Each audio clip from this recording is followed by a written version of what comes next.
is Hecklefish at the Pork Chop Express, and I'm talking to whoever's listening out there. It's like I told my last wife. I says, honey, I never drive faster than I can see. Besides that, it's all in the reflexes. You just listen to the Pork Chop Express and take his advice on a dark and stormy night, all right? When some wild-eyed, 8-foot-tall maniac grabs your neck, taps the back of your favorite head up against the barroom wall, and he looks you crooked in the eye and he asks you if you paid your dues, well, you just stare that big sucker back in the eye and remember what old Hecklefish always says at a time like that. Have you paid your dues, fish? Yes, sir, that check is in the mail.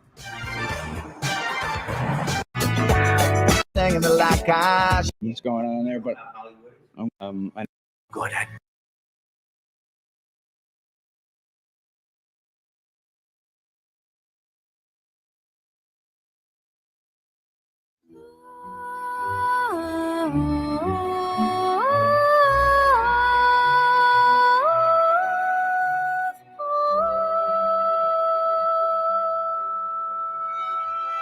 Okay, so I asked AJ anything you'd like from Thomas Jane's answers. The only thing I would want would be a promo from Jane saying to the camera. Oh man, I can't. It's going to take me a long time to memorize this. Expected you an hour ago. He's a long hoof from the Medina, sir. This is your Baratna Miller, telling you to watch the wash files. Delta Iota. Oh, Delta Iota. I think I said it right. Belta Loda! Wait, is that Belta? Yeah, it's Belta Lauda, isn't it? Belta Loda! Yeah, now I'm back to memorizing lines. Tell AJ. You. That's the answer. Thank you, Tom. That's the answer. You stay there, right there. Coleman gotta die sometime. But now, This is your Baratna brother, Miller. This is your Baratna Miller telling you to watch the Y-Files. Belta Lauda, motherfucker. No, this is great, but I'm a huge fan, and I never miss an episode, and thank you for doing what you do, because I really think you're helping spread the word in a powerful way, and it's a lot of fun. And I was sad that, you fired the Hecklefish. What is this human even talking about? And then you guys had to shut down for a month while Hecklefish renegotiated his contract or whatever was going on there. But I'm glad you guys are back. I was hoping you guys had axed the fish for good, but somehow he weaseled his way back in. So I'm okay with it for now.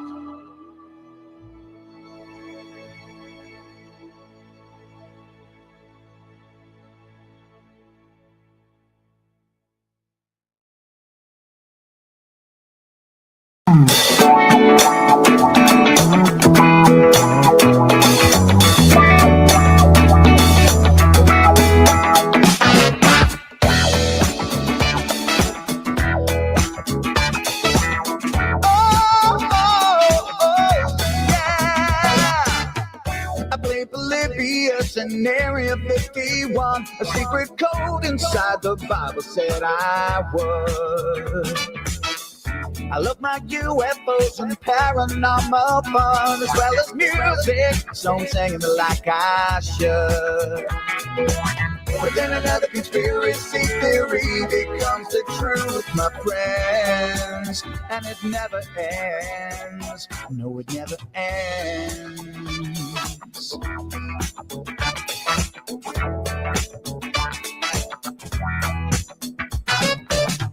I feel the crap and got stuck inside Mel's home with MK Ultra. I'll be an only true aware.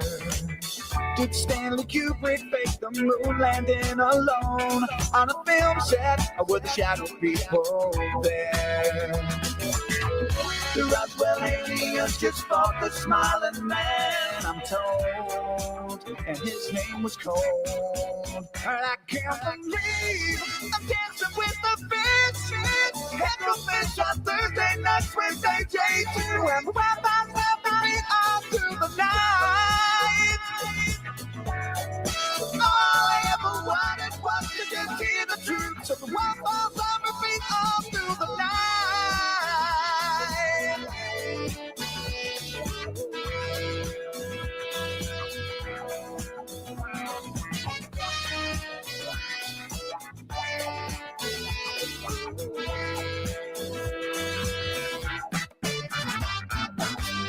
The Mothman sightings and the solar storm still come to have got the secret city underground. Mysterious number stations, planet Serpo 2, Project Stargate, and what the Dark Watchers found. We're in a simulation, don't you worry though. The Black Knight satellite told me so. I can't believe I'm dancing with the fish. Hecklefish on Thursday nights with AJ2, and Wi-Fi's on me all through the night. All I ever wanted was to just hear the truth. So the Wi-Fi's on me all through the night. Hecklefish on Thursday nights with AJ2, and Wi-Fi's on me all through the night. All I ever wanted was to just hear the truth. So the Wi-Fi's on me all through the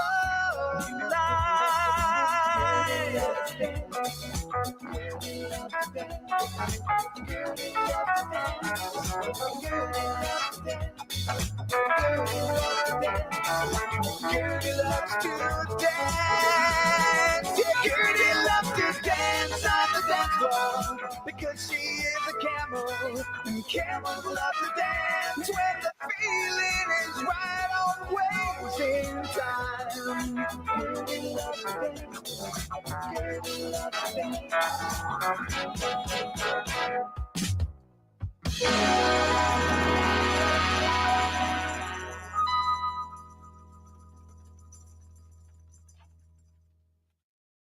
Thank you for watching the After Files live stream. This is not a professional production. We don't know why anyone watches this thing, but we're glad you do. And now, to kick off the show is everyone's favorite sidekick, the one, the only, Hecklefish.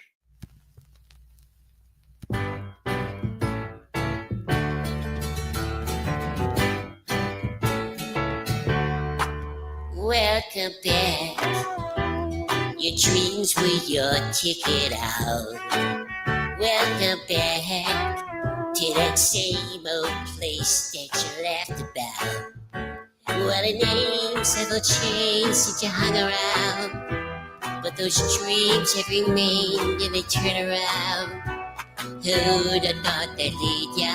Who'd have thought they'd lead ya? Back here where we need ya. Back here where we need ya. Yeah, we tease them a lot, 'cause we got them on the spot. Welcome back. Welcome back, welcome back, welcome back. Welcome back, welcome back. Yeah, we tease them a lot, 'cause we got them on the spot. Welcome back. Welcome back, welcome back, welcome back. Welcome back, welcome back, welcome back. Welcome back, welcome back, welcome back.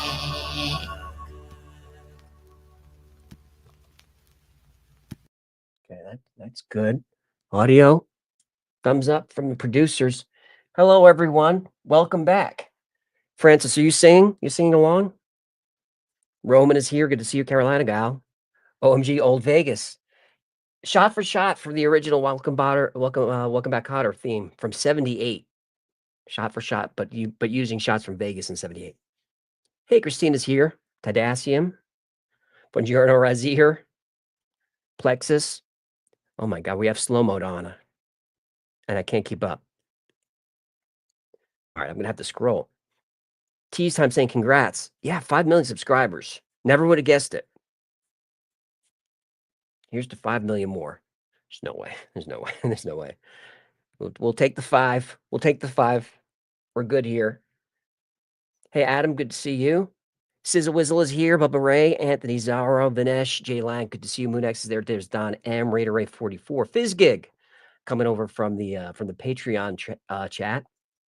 What's up, Streamer Services? Alpha Gal's here. Dwayne Bacon, TK Snow, Salamander, Triple X, Justin Farmer, Andy Purdue, Tartacos Caprice Willie, MP6003, shouting out from Cleveland. I love Cleveland. Beautiful city. Although I lean Columbus. Columbus, one of my favorite cities in the country. Robin Sparkles is here. 5 mil, 5 mil. Speaking of 5 mil, great way to support your favorite YouTube channels. Maybe head over to the Wi-Fi store. We've got the 5 million t-shirt available. I see it's only $20. Nicely done. Appreciate that. Appreciate we don't gouge. No. Totally gouge. She would totally gouge if I let her. And wow, Rob did a great job on the board. Let me see if I can zoom in. I can zoom in on that. He did a great job on the board. Everything is on there. I see Art Bell, picture of Freckles, everything. There's Zeb, picture of Dad. So those are available on the store if you guys want, as well as all the usual stuff. All right, put that away. There's the plugs.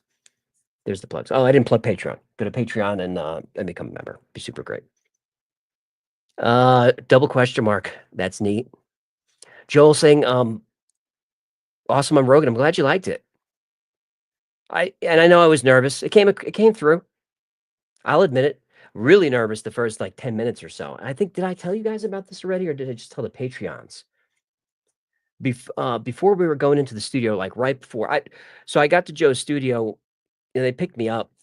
I was maybe 15, 20 minutes early. So I'm just hanging around his lobby, which is cool. It's got crazy stuff in it with his crew. And he didn't come out until right before we went on. So I had a Hecklefish squeezy doll there for him and some other, swag from the show, challenge coins, all kinds of stuff.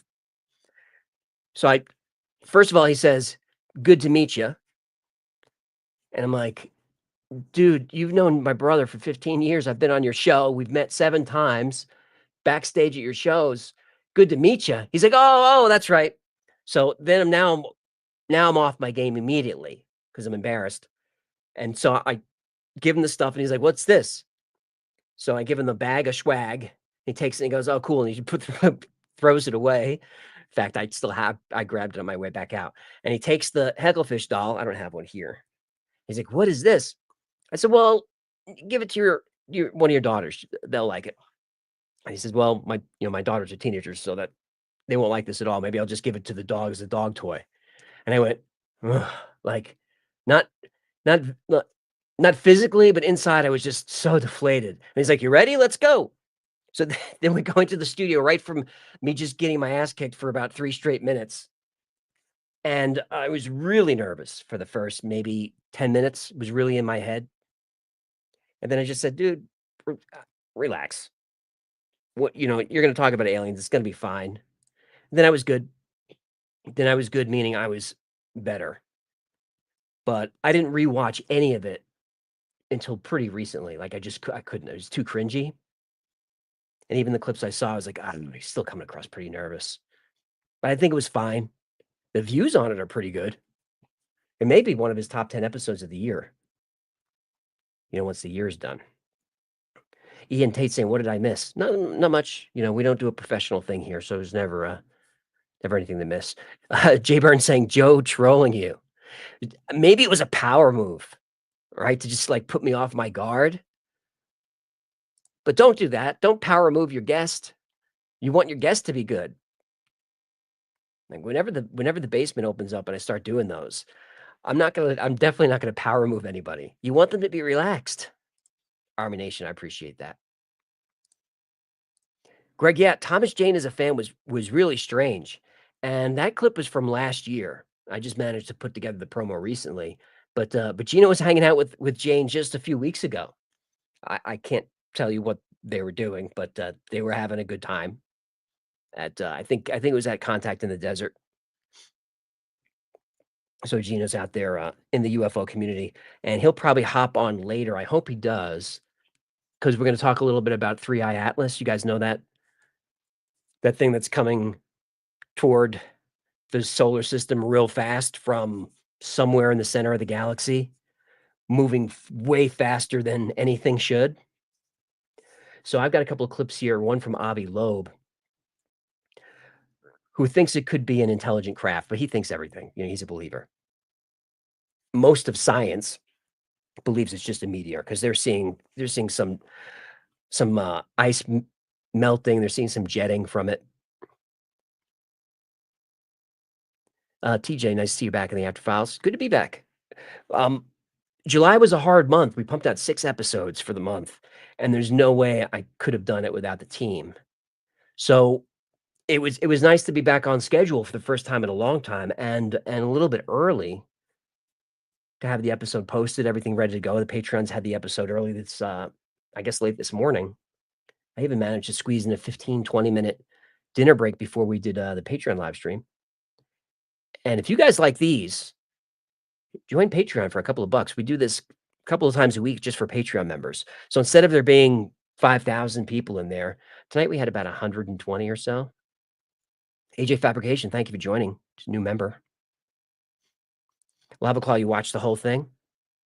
I'm glad you did. I saw some clips from it, and I think from what I saw, people would be interested if you like the stuff we cover on the channel. Joe wanted to talk about crop circles so much, which I guess is fine. Jose, it's very nice of you to say, and Jose, a member of the channel. Appreciate that, bro. You get great. I haven't watched a whole GRE in forever. I think we managed to keep it moving. You know, I just whatever he seemed excited about, I just would stay on that. You know, we did the typical COVID stuff and a little bit of that sort of stuff, which sort of just brushed past it.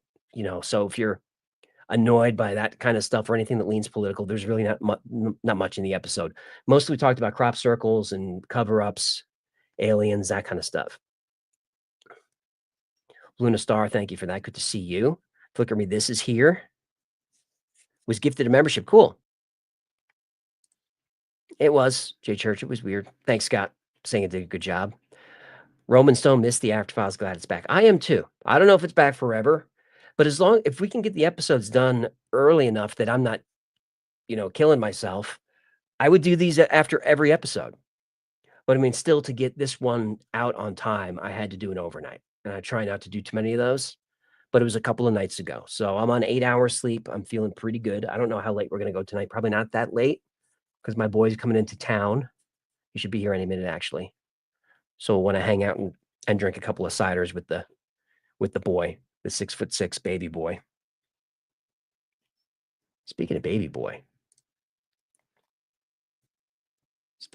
You guys remember that we got the kitten that almost died for Christmas, right? There he is a few weeks ago.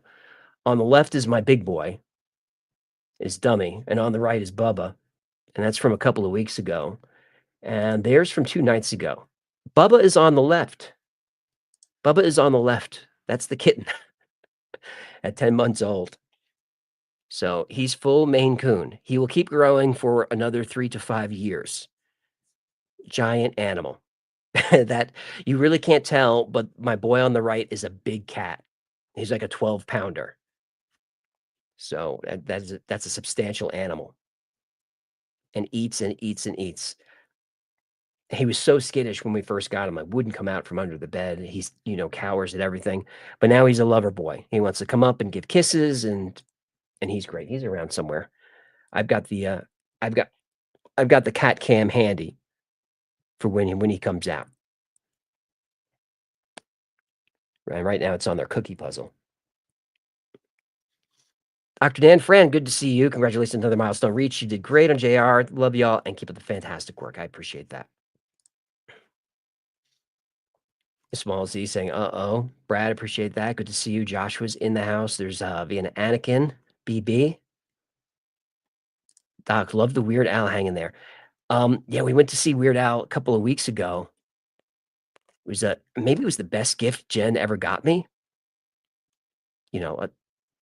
Aside from that, that's a pretty good gift there on the left.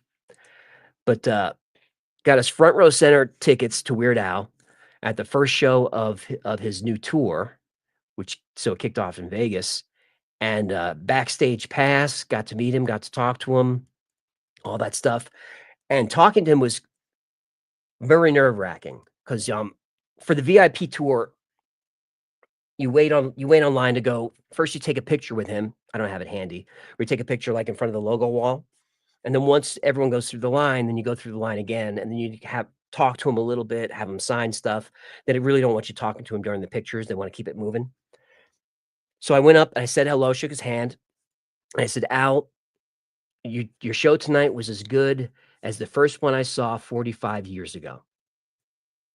And he's like, what? Like, because he was just saying, hi, how are you? Hi, how are you? Hi, how are you? And then he goes, hey, what? He said, what show are you talking about? I said, July 17th, 1983, Bottom Line, New York. I was at that show. He said, with Sam and Dave? I said, with Benny Bell and Dr. D. I said, it's on YouTube. You can hear us laughing on the camera. And he was taken aback by it. And I wanted to talk to him a little more, and I could tell he wanted to talk more, but I got too starstruck and nervous, so I bailed out. I went, and I just bailed out. I bailed out of it. But I got a cool picture, and I got to throw him off balance a little bit because he wasn't expecting that. Because what a small fraternity, right? To be one of the people that was at Weird Al's first show, like his first tour show. Because the bottom line was like 100 people were there, 120 people. It wasn't even sold out. You know, they were giving away coupons to go see the show. So yeah, I've been a Weird Al fan since the early 80s. Because Dad will listen to Dr. Demento late at night. Jay Church, that's very nice of you to say. Going to be the best host. I don't know about that. I think it's all about making the guests look good. So I'll just have guests on that can talk. Jeremy Cole, thank you. Good to see you. Brenda, calling Joe a putz for the power move. Caddywhack sounds snobby at the Waffle House. I don't know what sounds snobby, but you might not be wrong. W. Smith, we're going to do an episode on the Peruvian face peelers. That's a crazy story. There's even video of it. The official story is they were guys on jetpacks robbing a gold mine. Okay, I mean, jetpacks. That's a good one. We're going to be talking about that a little bit today through Atlas. I see Gino's down below. We'll bring him up a little bit later. We'll cover that. Dr. Nan getting some love from Victoria. Jill G, let's talk Anunnaki. Ask your question, and we'll talk it. What's going? You don't mind if I have a little? I just need a little Joe. It's not booze. Tonight, my last night of drinking until Sean Ryan. I'm going to do Sean Ryan's show. It's like I don't know. I go out the 13th or the 14th, and I don't know how soon after we shoot they go up. But if you guys are into Sean Ryan, it should be fun. I don't really watch his show, but I'll watch clips of people that are on there that are interesting. Matt Eldridge, a little late for coffee. Not for me. It depends on the person. Coffee settles me down. You know, where some people keeps them up. It really depends. It's like nicotine. It's the drug that just knows. Hey, Gunnar, good to see you. There's Christine. Undead Jet is here. New Oumuamua. That's true. This is the third extrasolar object that we've found. Through Atlas is the third, coming in fast. About 5% off the plane of the ecliptic, which is interesting. So it's coming in a little bit flatter than Oumuamua did, which came in hot and high. And this one looks like it is coming from the center of the galaxy. Figure me this. Yeah, through Atlas, very intriguing. And we're going to learn more and more every single day because it is coming in fast. Will not be visible to the naked eye, but binoculars, you'll be able to see this thing for a few days. Once it makes its closest pass to a planet, Mars, I think, is the closest pass it's going to make. It's not going to get that close to us unless it changes course. If it changes course, we've got a whole new conversation. But assuming it doesn't change course, I think Atlas gets maybe 1.3, 1.4 AU from us. It's pretty far because we're actually on the other side of the sun when it comes through. We're on the other side of the sun. So for it to come toward us, it's going to have to change course. Don't forget Ryan is CIA. I know who he is. I know who he is. I don't mind talking to CIA. And I don't mind expressing my opinion about CIA, but he's been on the record being, I don't know, criticizing. I mean, he's criticized. We'll get into it. I'll ask him. You know, he was more in like QRS and paramilitary stuff than secret stuff, I think.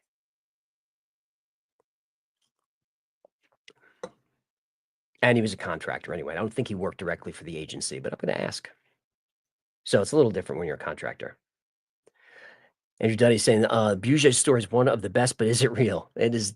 I don't think it's real, but there's a lot more to it. So those 3 tunnels that they found, the books by the Radu Sinamar, he has books on all those 3 tunnels. So if you want to do episodes on those, and I hope you do, because it's good content, he explains what they found at each tunnel. The stuff at Egypt is really interesting, but the best ones are what they found at the inner earth, the hollow earth, advanced civilizations, all kinds of stuff like that. So if that's the story you want to hear, let me know. I am watching the chat. Muna says, yes, please. Jet Slow, Mrs. Ginos Story Hour. I do too. Gino will be here in a little bit. I don't think we're going to do a story hour. If he has one, we'll do it. Yeah, Brad wants a story hour by popular request. Devil Doc saying, my boss put me on Wi-Fi house about 2 months ago, and I haven't looked back since. I have binged damn near everything. Your videos help keep overnight duty interesting. Much love and thanks for all the research content. You're welcome, Doc. Lisa LV is here. Paul Carlson, good to see you. Hybrid saying, submit a topic suggestion, just say hi. Yeah, you can drop your topics right in here. We keep track of them. GPRS, what's up with Bongino lately? He's in politics now, so you can't, he's got to do politics. I told you we're not getting any Epstein list. I'm still waiting to be proven wrong, but we're not going to get that list. Everybody's on it. Epstein is CIA. It's not, we're not going to get the list. He's an asset, was an asset. Well, I don't know why no one talks about that, really. It's not even that many dots to connect. Guy was a money mover for the agency. On Pandora, hey to you. J Church disappointed in Bongino. And Patel, you get same way, right? Slugworth saying everyone is on it. Everyone is on it. No matter what kind of politics you're into, they're on it. No matter what celebrities you like, they are on it. Captains of industry, everybody's on the list. The thing is really who's in the tapes. That's because someone's got the tapes. Remember his first arrest. They went in and to seize his computers and all the tapes and stuff, and everything was cleaned out. It was tipped off. He had people inside. He had people inside every level of government, all the way up. That I think it was the county sheriff was getting no help from the locals, got no help from Florida State. So he did an end run and went up to federal court, to the U.S. attorney, and was getting some help there from a prosecutor. And then she was told to stand down by Alex Acosta, future labor secretary under Trump, told her to stand down. And nothing has happened really since. I mean, you guys know what happened the second time around. So that's the early 2000s. And people were talking about him being an agency asset since then. So I don't know why no one really talks about that. Clobe, saw you on Joe. Thank you, AJ. You're welcome. Glad you watched. New list is too hot. Going to be no list. No, and I don't think there's an actual list because we've seen the list. We've seen the Rolodex. It's really, we want to know who perpetrated crimes against victims. We want to know that, and they know that. Who has the tapes? I don't even know where they're stored. MC Hammer MD, just want to say thank you for all the work you do and thought that goes into presenting all these intriguing stories in a way that's both entertaining and logical. It's credit to your great mind. It's credit to my great team, and I appreciate that. A lot of credit goes to Ham for getting the research together for this and selling me on the story, because I really wasn't sold on it at first.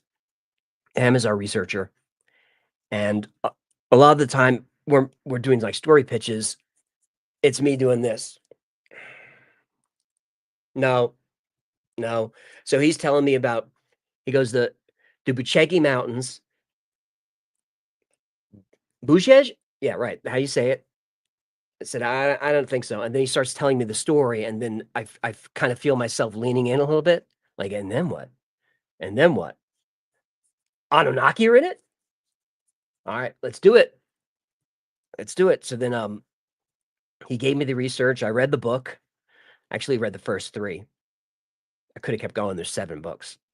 And by the way, they're easy reads. You can find them online for free. I don't link to that stuff because I feel like if you're going to read somebody's book, you should buy it. But I bet it's on Amazon if you're a Kindle member, Kindle Unlimited. No sponsor, but they're a podcast sponsor, but no sponsor. But Kindle Unlimited, of which I'm a member, you get all the like those old weird books of those topics are usually free on there. Clove 9, Weird Al will be in Alaska at the state fair. I'll ask him about Hecklefish. He won't know Hecklefish or me. But if you tell him about the bottom line in New York in '83, you'll catch his attention. Teflano says hi from Romania. How was Hecklefish's Romanian at the end of the episode? Did he nail it? Appreciate that. David Gray is here. Brian, hey, when you come to Scotland, Hecklefish can hang out with Nessie. They have similar vices. Do they? Is Nessie into Blorpus? Blorpus bong hits? Mama Bear, brain bucket fistable mug, please. That's a pretty good mug idea, is brain bucket.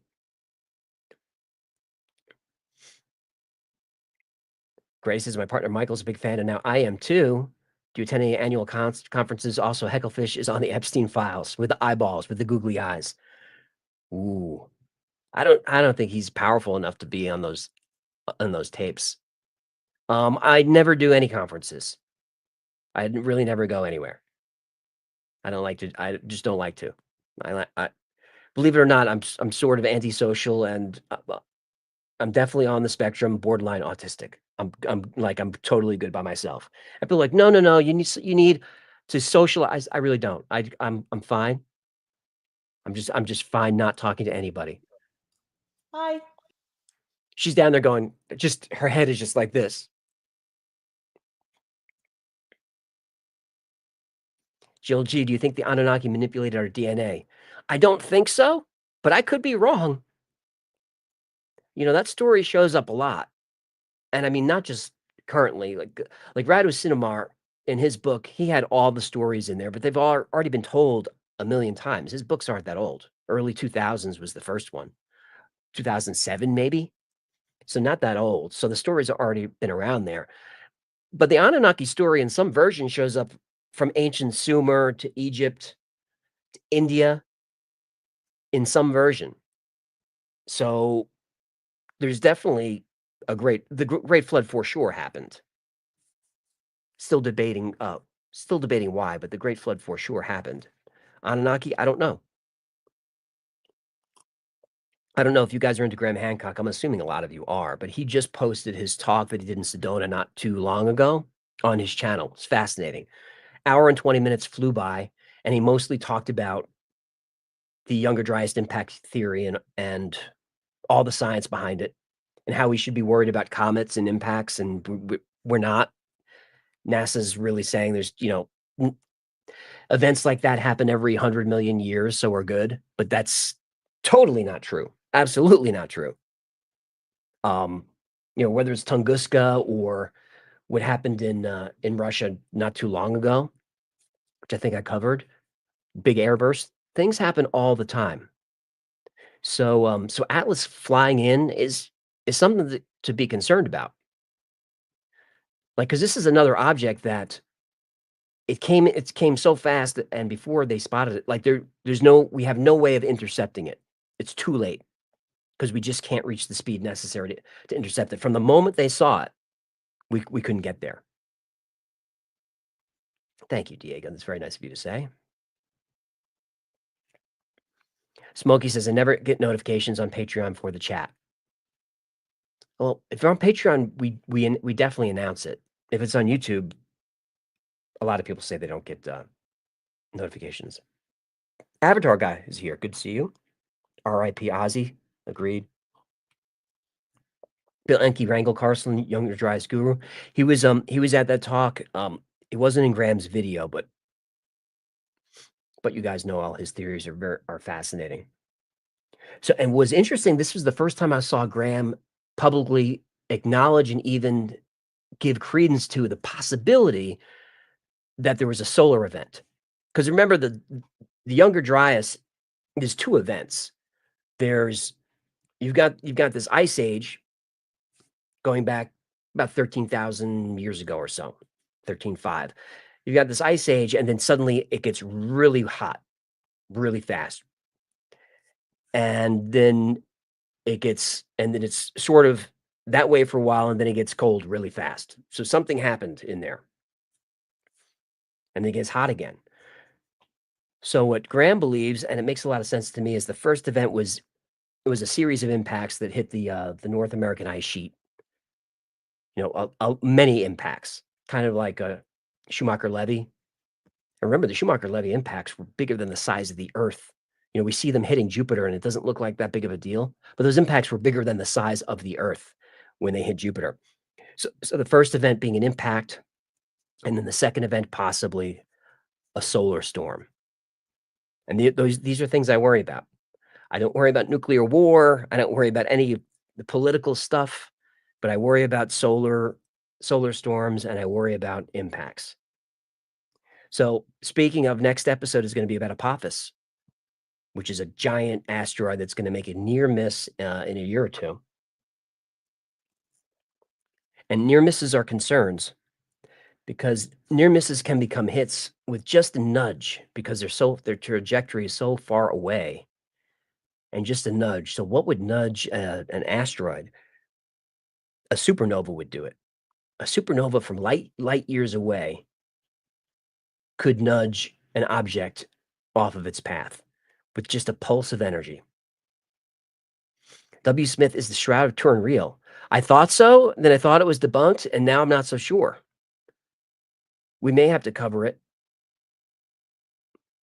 The box that it was in was part of a fire. The whole structure is part of a fire, which makes it hard to carbon date.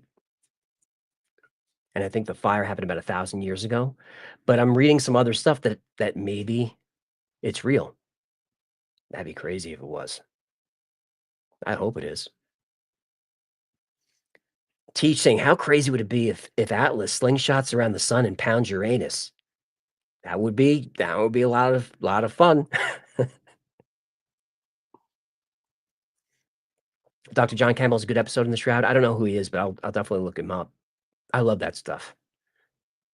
I'm not a religious guy, but I love religion and the stories and the legends. I have not done a story on David Adair, Ryan, but if you want to hear it, I don't know why my wife is super chatting.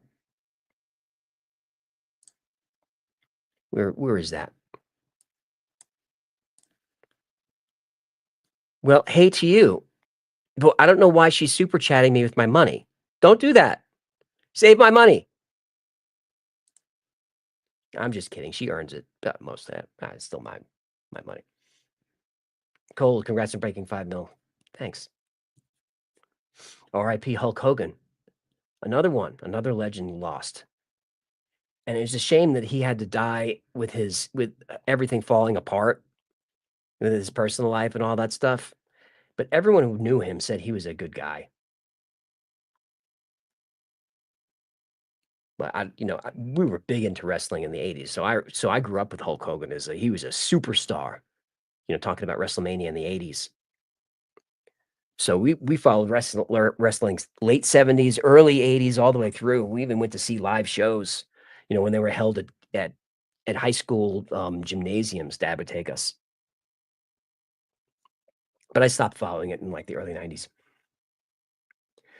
Kay, did you see the lizard people context warning that was on the Jerry episode? I didn't see that. Did we even get into it? Lizard people? Maybe. I just heard someone jump on. I want to see who it was. I think it's just Gino trying to figure it out. Gino's on the road, so his internet may come in and out. Eric Strickland saying, "Spend that money, LOL." Fizzgig, he'd be lost without you. That's true. And that whatever that is, that heart thing that people, I can't do it.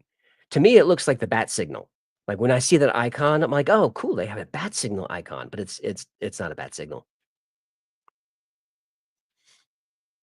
Thanks, Dean. Enjoys the show. Ray wouldn't be a wrestling fan now if it weren't for Hogan. Still has a special place in my heart. Yep. Yeah, he was great. Jose, love the Hulk versus Macho Man fights. Those were so good. And as a young teenager, all the teenage boys, we loved Randy because Elizabeth was there. We all had pictures of Macho Man and Elizabeth on our walls. Sheeple saying I looked a little more rested. I am. I had a hard year, but we're out of it. I felt pretty good for quite a while. Yeah, you can see the weights on. You can see that the muscle tone's coming back. 75 push-ups in 60 seconds, new record.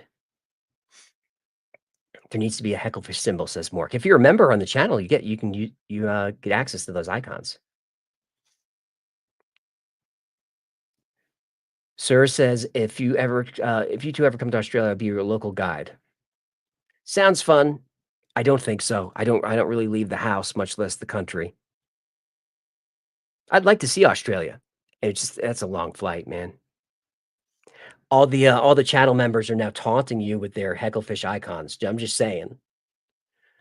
All right, hang on. What's going on in Super Chats? I have the main chat going too, so don't worry. If you want to talk, I got both chats going. Mischief, spreading the love. Thank you for the 5 memberships. YouTube unsubscribed me from you. How dare they? That's crazy. But it's not the first time I've heard that. And I don't get it. I have a good relationship with YouTube. I'm not at odds with them. Like Rogan was at odds with YouTube for years. Demonetize all that. As far as I know, YouTube does not have a problem with me. My YouTube manager is one of the top in the company. We've hung out a few times. Takes good care of me. So I don't know why people don't get notifications. I don't know why I get unsubbed. I think I'm okay with the platform, but I don't really know. Hellcat, can you do an episode on CIA codes? If you have to be more specific, but I'd love to. I think I need to revisit the number station episode. I think I can expand on that. T saying the guide to see the After Files is back. Really missing you guys. If a giant lit its fart on fire, would it be a war crime? Can we get a tinfoil hat emoji? We can get a tinfoil hat emoji. And I like the way your mind works. Because now I'm picturing it. How can you not picture a giant lighting his fart? There's Quantum, very reliable. The After File is always the best day of the week. For me as well. I enjoy doing this.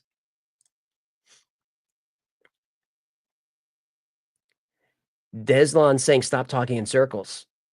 You must be talking to someone in the chat. You're not talking to me. Paul is here. Paul, the biggest financial supporter of the channel since the beginning. Yes, and After Files on a Thursday, the world is healing. Totally agree. Things feel like they're back where they belong. So it's good to see Paul here. He's a mod as well. A lot of new members joining. Very nice, you guys. Let me see if it will let me gift memberships here. It won't. Let me see if I can gift memberships from my other account. Hang on. Just give me a second. You think this passes for a live stream? Think again. I know. This hurts my feelings. I had maps of the new world. Oh, that's on Backstage. Hang on. And when people ask, what is the After Files? It's this. It's just me just not able to do anything. It's this. It's just me. Yeah, there it goes. All right, let's see if it'll let me do it here. There we go. All right, I'll drop some memberships in the chat.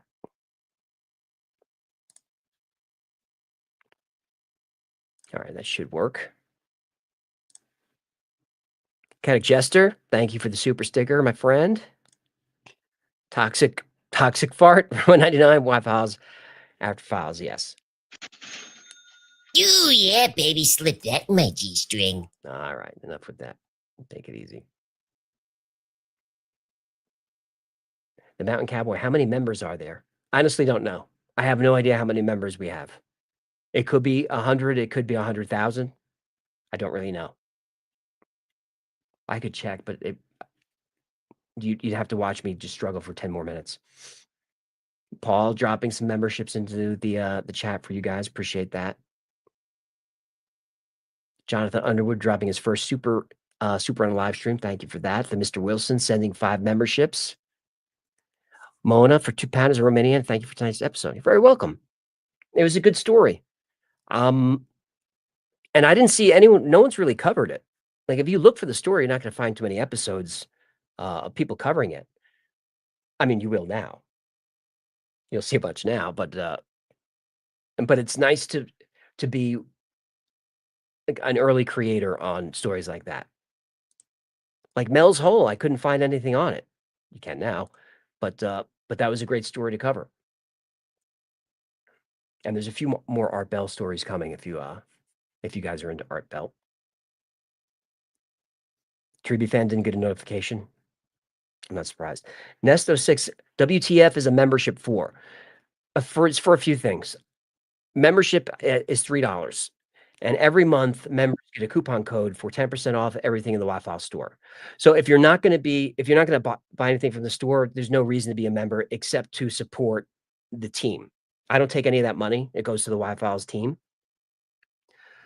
So if you want to join for or whatever, let it pay for itself and then cancel, that's totally cool. But the membership money does go to the team. So that's what it's for. Just support. And look, if you have the money to support on Patreon, great. But support all the creators that you follow because it's so important. You know, we're not Rogans here with big giant contracts. So I get nervous when I hear that YouTube is not promoting the show or pushing out notifications, because if YouTube shut me down, this would be over. Everything would be done. I would have to just live on Patreon. The team would have to go away. It would just be me and Hecklefish again. So if you can afford to support other creators, I support a bunch on Patreon. Even creators that I don't even really watch, I just like. $3, $5, $3, $5. I don't know. Maybe it's $50, $55 a month I spend on Patreon for about 5 or 6 creators, because I know it makes a big difference to have just an extra $500 coming in, and it lets you keep doing this. And then every once in a while, someone is lucky enough to break through. You know, I count myself as very fortunate.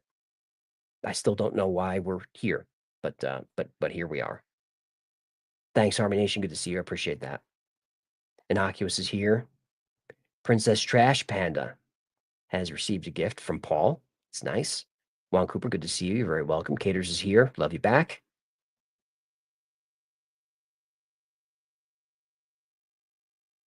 Adam Gunn, less than 1 million subs in 2023. Quite a meteoric rise. 2023 was a crazy year. That's when the channel exploded.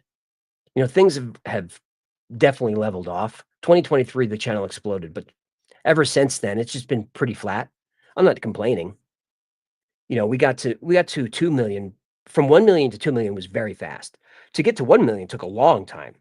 To get to 1,000 took a long time.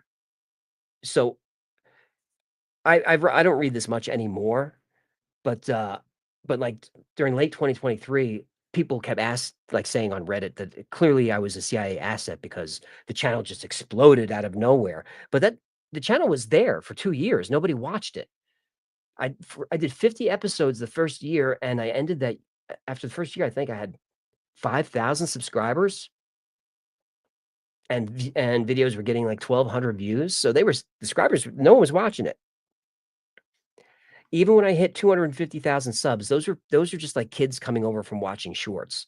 I had 250,000 subs, which looked great, but the videos were still getting 1,200 views. Nobody was watching.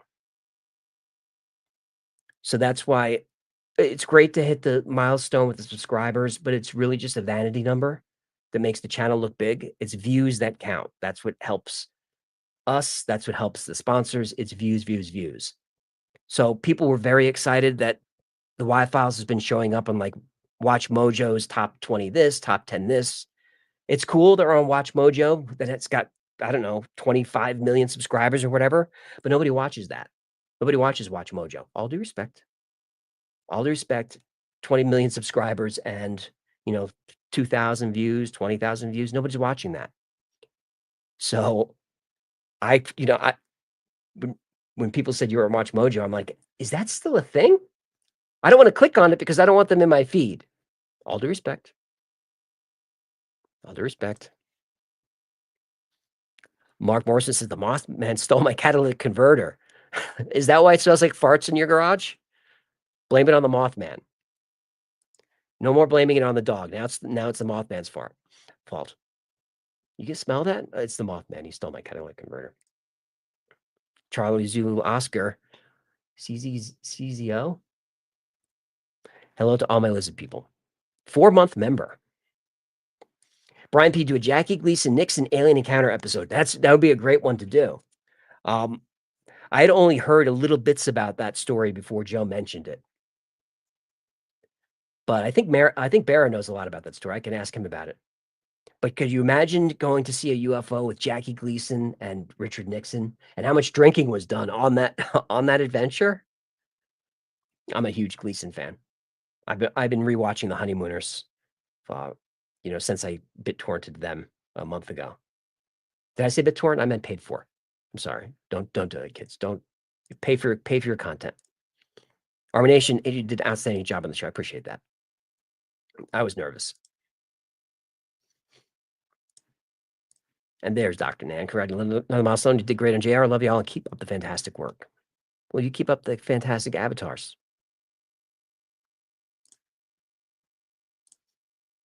Mike D for 2501. Ooh, mamacita. Thanks for the tip, human. What podcast is up next is Sean Ryan.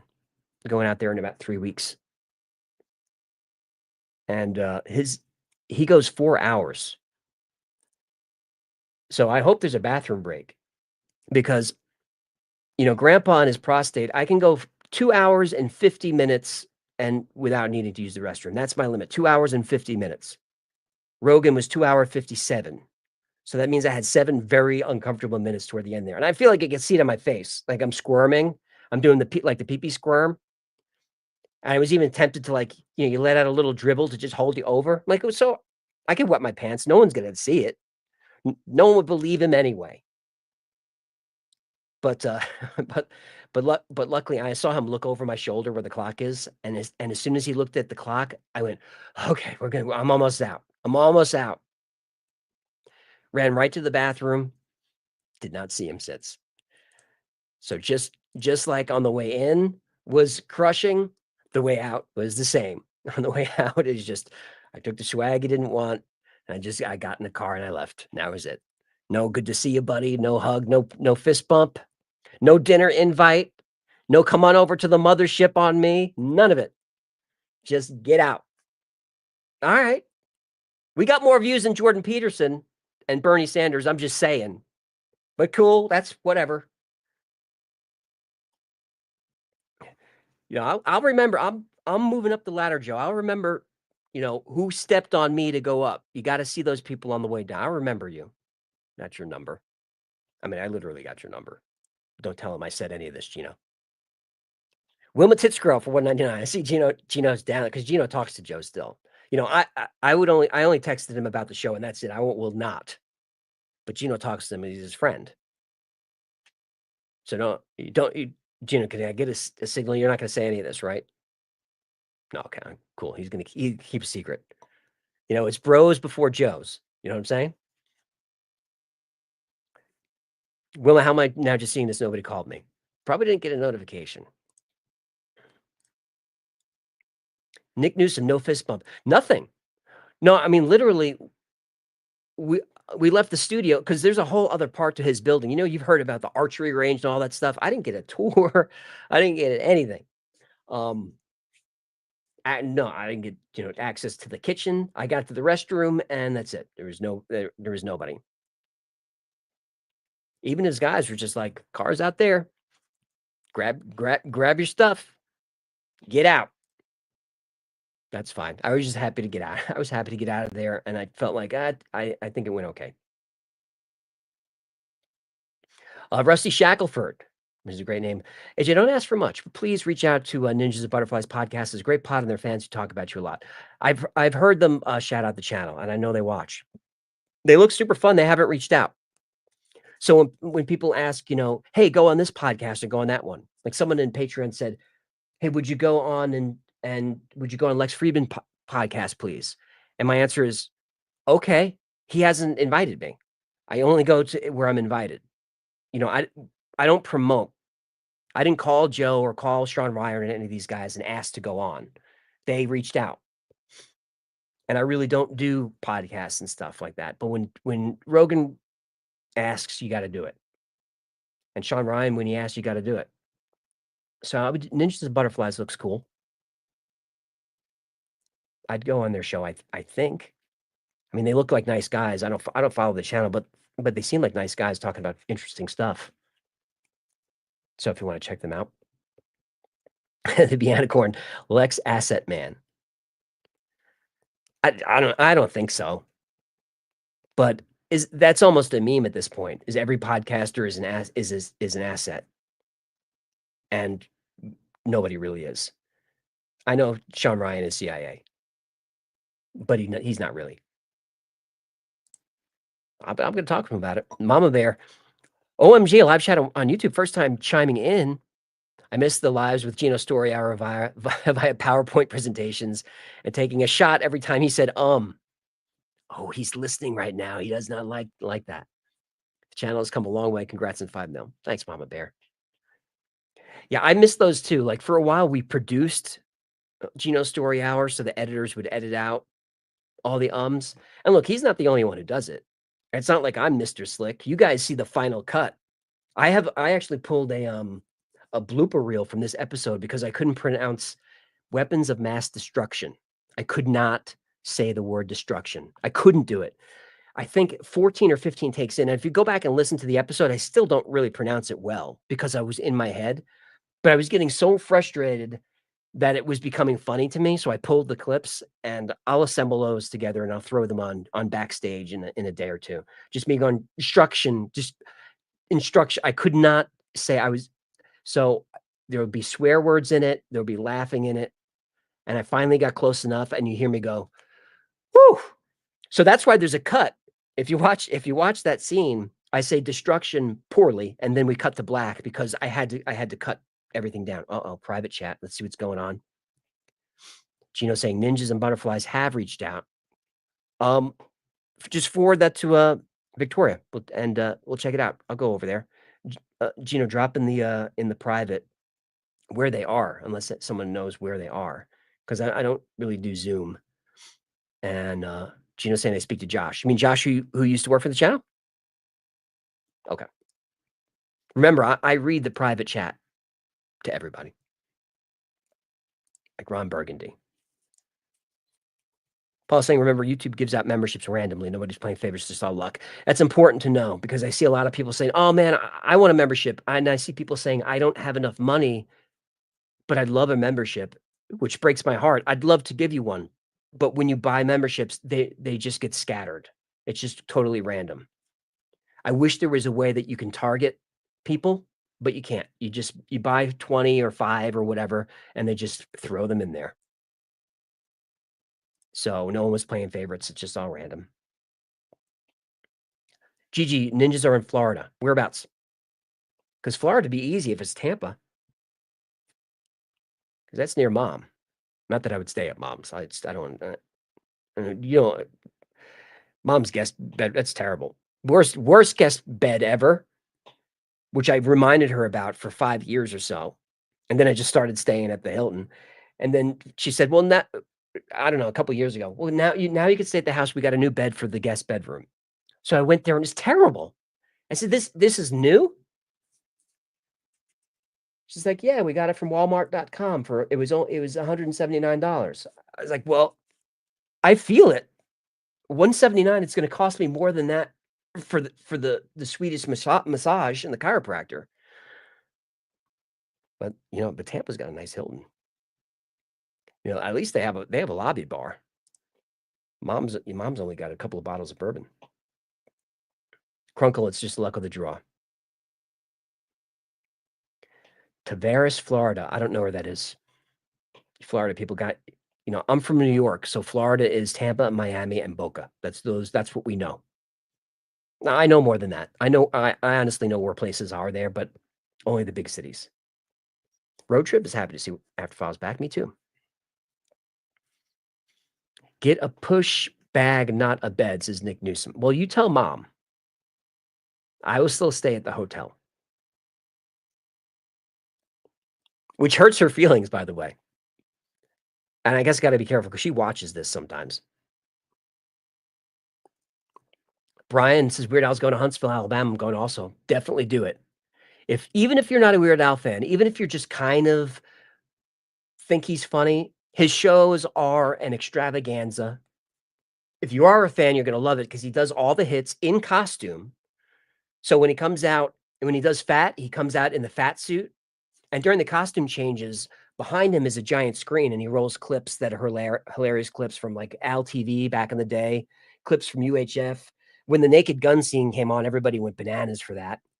But when I lost my mind is when the clips go, it goes dark, and then you just hear, you hear the bass, and he comes out on the Segway with the do-rag on. I just lost it. White Nerdy came on. He played for over 2 hours. Man's in his 60s, played for almost 2 hours and said good night. And then we're just screaming, Saga. If you guys know, he does the Star Wars song as the saga begins. A long, long time ago in a galaxy far away, Amazon under an attack. And then he came out and he did that as the encore. He comes out in his Jedi suit, sits on the stool, and behind him is Darth Vader just standing there as a bouncer, and then the stormtroopers behind him dancing, synchronized stormtrooper dancing. I don't know if it's the 505 or is it the 501? I know he uses them sometimes, but super fun. When we saw him do that one in LA at the Greek, again, front row right, which was a gift from Gino. They were giving away lightsabers to all the fans. So that came on, and instead of people holding up their phones or the lighters, everyone was just waving the lightsabers. Oh, it was such a good time. Michael saying it's the 501st. Yeah, that's right. 501. Gilbert asking 507th. The 501st is there's LARPers, really. They're they get together, dress up as stormtroopers, and they're like an actual regiment that they do stormtrooper stuff. You can hire them for parties or events. I'd love an excuse to hire those guys, but I can't really think of one. Al Pacino saying Al TV, exclamation point, UHF, exclamation point. If you're into all that stuff, you would love his show. Here I am promoting it. By Cook says badass cosplayers. They are. And they're serious about it too. They march in formation. Mark Markland, very generous, gifting 20 memberships to the chat. Appreciate that. Spreading the love. Paul gifting more. Here's Ethan for $10. Chickity, chickity, ching. My daughter and I leave your channel. Oh, my daughter, I probably mean love it. Love your channel playing 24/7. Would you give her a shout out, please? Isaiah. Hi, Isaiah. Hi, Isaiah. Love you guys and thank you for the amazing work. Hi, Isaiah. You have a cool dad.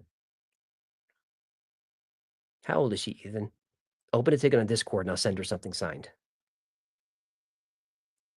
Gilbert, I dress up for premieres. I'm 65 years old. Perfect. God bless you. You are home. You're one of us. John Sergey saying, Vader someday later, but now he's just a small fry. That's it. He left his home and kissed his mommy goodbye, saying, soon I'm going to be a Jedi. Did you guys hear that?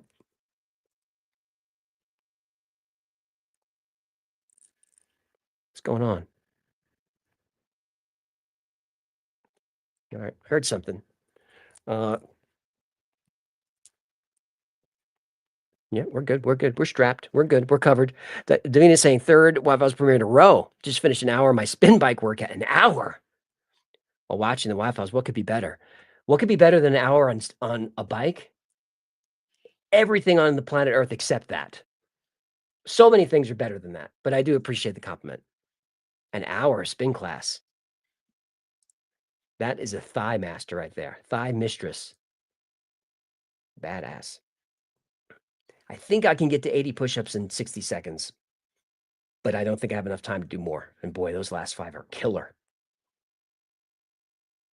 Sway Doobie says it's the Men in Black. Don't think about that. Like sometimes when Gino will show up at the studio, he's a middle of the nighter. So he'll come in through the door and he'll just go, "Don't shoot! Don't shoot!" Which you have to do. Because he says, "Don't shoot." Then he hears the decocker and he hears everything getting put away. You know, it's Vegas right off the freeway, man. It's not a nice neighborhood. Jalapeno saying, "Where's Zach Baggins?" Or is it Bagans? Baggins. He's Hecklefish calls him the Ghost Bro. I don't know. I'm assuming he still does shows. I mean, he must have made a bunch of money from that show. I mean, he must have, because during one of those episodes, he bought the house, that house that was haunted or whatever, and I think had it torn down. That's commitment. You know, we're not buying any houses to destroy on this channel. Razor, what kind of tool you got? Guns wise? Got them all. Got all kinds. 6, 7 pistols, AR, and a Benelli.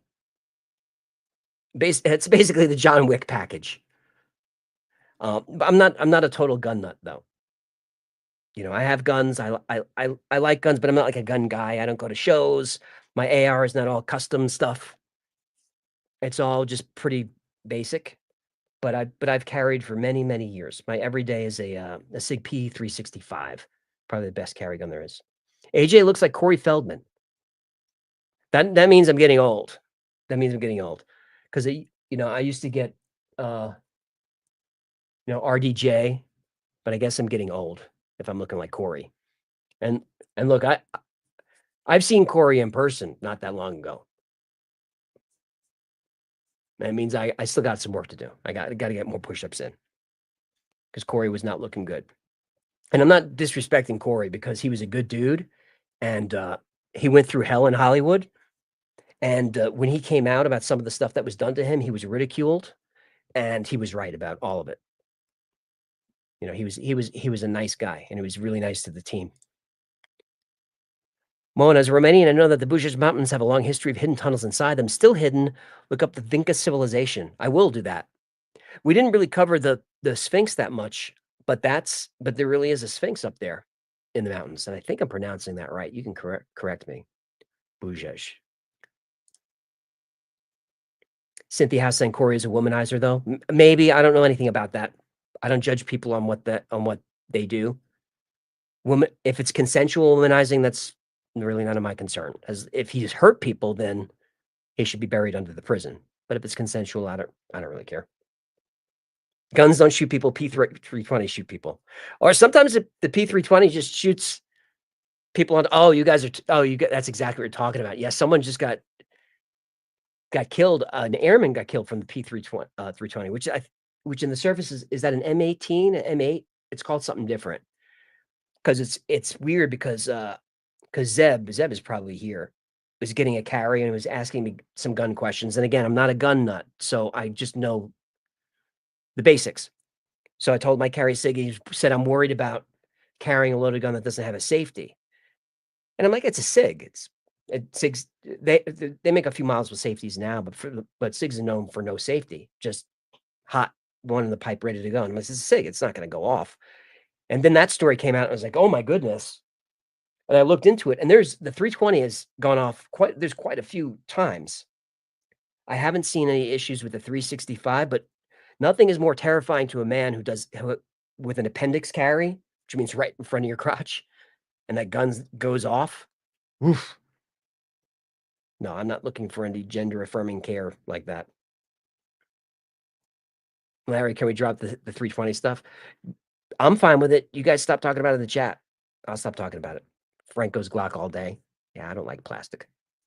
I'm only teasing you. I got a Glock for the wife. There's Sice is 8 for 10. Thank you for being awesome. Love your channel. You're a more digestible Sam Tripoli. Much respect to Sam. I used to produce his show at my studio. He's a good dude too. He's definitely bananas with the conspiracy stuff, but I find him very entertaining. And Sam is a good guy, and he's very, very funny. I think he's hard to find on YouTube because they do not promote him, but he's definitely worth checking out. There's Nick B for $100. You know what that means?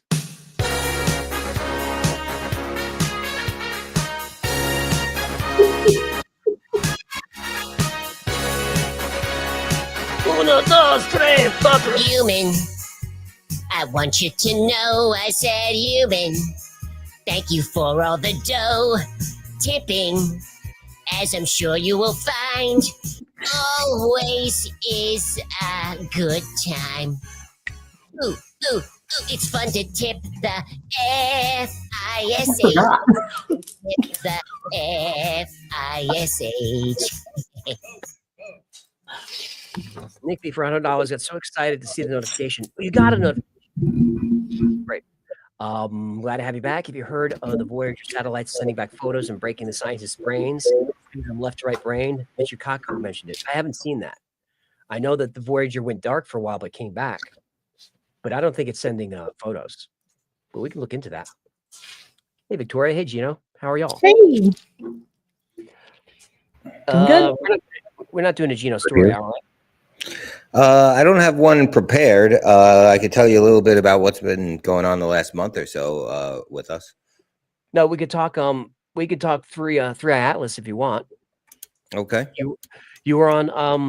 Were you on Vetted? Where did that interview go? Me and Patrick from Vetted were together. We were doing some psionics investigations for the last 2 weeks or so, and that story came out. We sat down and talked about it for a few minutes. Now, interesting, you mentioned before when you were talking about it, and I brought it up in the while I was talking there, is it's going too fast for us to catch up to it. Is that right? Yes. Now, if it's coming from behind the sun, and that means it's coming right at us. So how could it be going too fast if we're on the way to it and it's on the way to us? Because you have to escape the Earth's gravity, and we just don't have the engines that can get out there in time, no matter where it is. Because it's not going to get any closer than 1.3 AUs.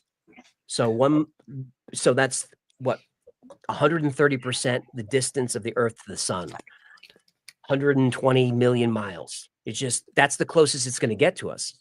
Okay, so let me ask this: we're the Earth, and it's over here, and can't we shoot a rocket this way, and as it's passing us, catch it? We can't catch it no matter what. No way to do it. So they're thinking about retasking maybe the Juno probe when it gets close to Jupiter.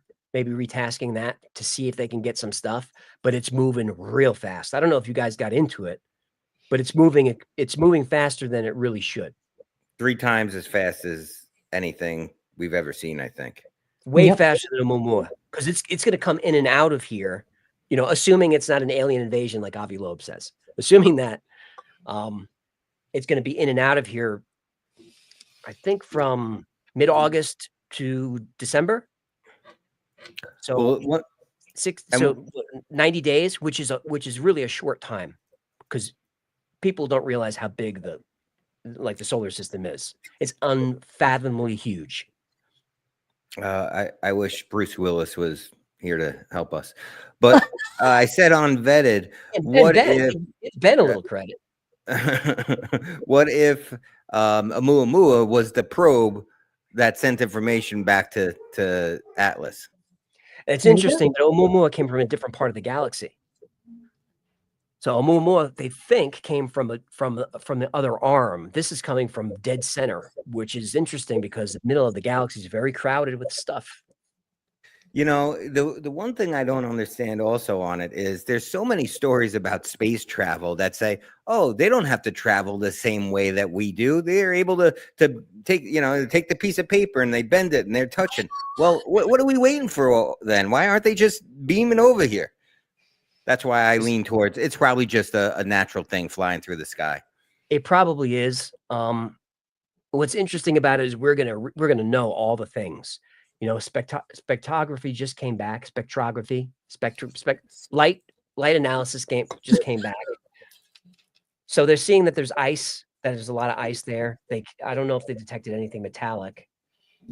I don't think they've detected a tail yet, but it's still pretty far away. But when it gets a little closer, if it starts to tail, if it starts to create a tail, we'll know that gases are being jettisoned, and that will kind of give us a clue that it's probably just a comet. But it's interesting that it's really the only third extrasolar object that we've ever seen. You know, I'm sure there was more before we're tracking, but see, now that we know that this is there, this is why we need to build a giant spaceport so that we don't have to worry about getting past the Earth to get up there. We got to be ready to launch at any moment. Totally agree. But there's only one man on the planet that can make that happen. I think I talked about this with Joe. Is why not just start every time you launch a Starlink satellite, just bring pieces of stuff up there.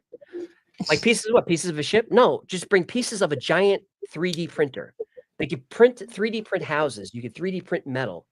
Put a giant printer up there so you could print parts to assemble in orbit. Right. You know, it worked. And Star Trek had the Utopia Planitia shipyards. Let's get shipyards cracking.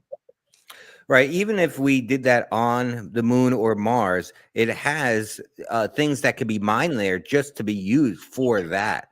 Of course. And also, like I've always said about live cams on the moon, live cams just showing what we're 3D printing on the moon or 3D printing on the ISS or wherever, they would make money just on the clicks that they would get. Hey, what are they printing up there? Yeah. I never thought about that. You know, I've always been annoyed that we don't have a live feed from there. But if they monetized it, NASA wouldn't have to worry about a budget. Yeah, we crowdfund my space base. That's what we do. I don't know. We do it for you. It's all about Gino. Can I? You know, people get the name stars and things like that. Can I get a little? You just space based recognition. You just stick with your OnlyFans. That's your revenue. But I would pay for whatever it is monthly. If it was just pay-per-view, like, hey, we saw something cool, it's $24.99. Want to see it? I'd be like, I'm in. I'm in. Here's my money. But they won't. Even even if it was just having cams looking down at the Earth, just at all times. Right, like the ISS has the cam, but it's I don't know. It must be like an old Qualcomm webcam or something that's up there. Just like, and the feed. Remember the little globe with the eyeball? Yeah. It must be that plugged in to USB-A. And it goes out all the time. It seems like the feed is not reliable. All the time. But I have 250 frames a second here, but they can't stick an iPhone on the back of the thing. And they were able to make a call live to the president in 1969. Yeah. Sure they did. Carol for $10. There's a few members not able to join 24-hour chat. Can mods have an override code? Happened to me 6 months ago. I wish we could, but there's no way for us to do that. YouTube doesn't give us that many tools. So what Carol's talking about is like in here, you have to be a subscriber for 8 weeks, 2 months in order to chat at all. And I know that's annoying to new people, but after you're here 8 weeks, you'll be grateful for it because it keeps the riffraff out. We used to stream this to Facebook and Rumble and X. I don't do any of that anymore. It's just us in here. Keep the riffraff out. They stay on that side. We stay here. And just be patient. Carol, we got you. All right. So what do you and Patrick get into?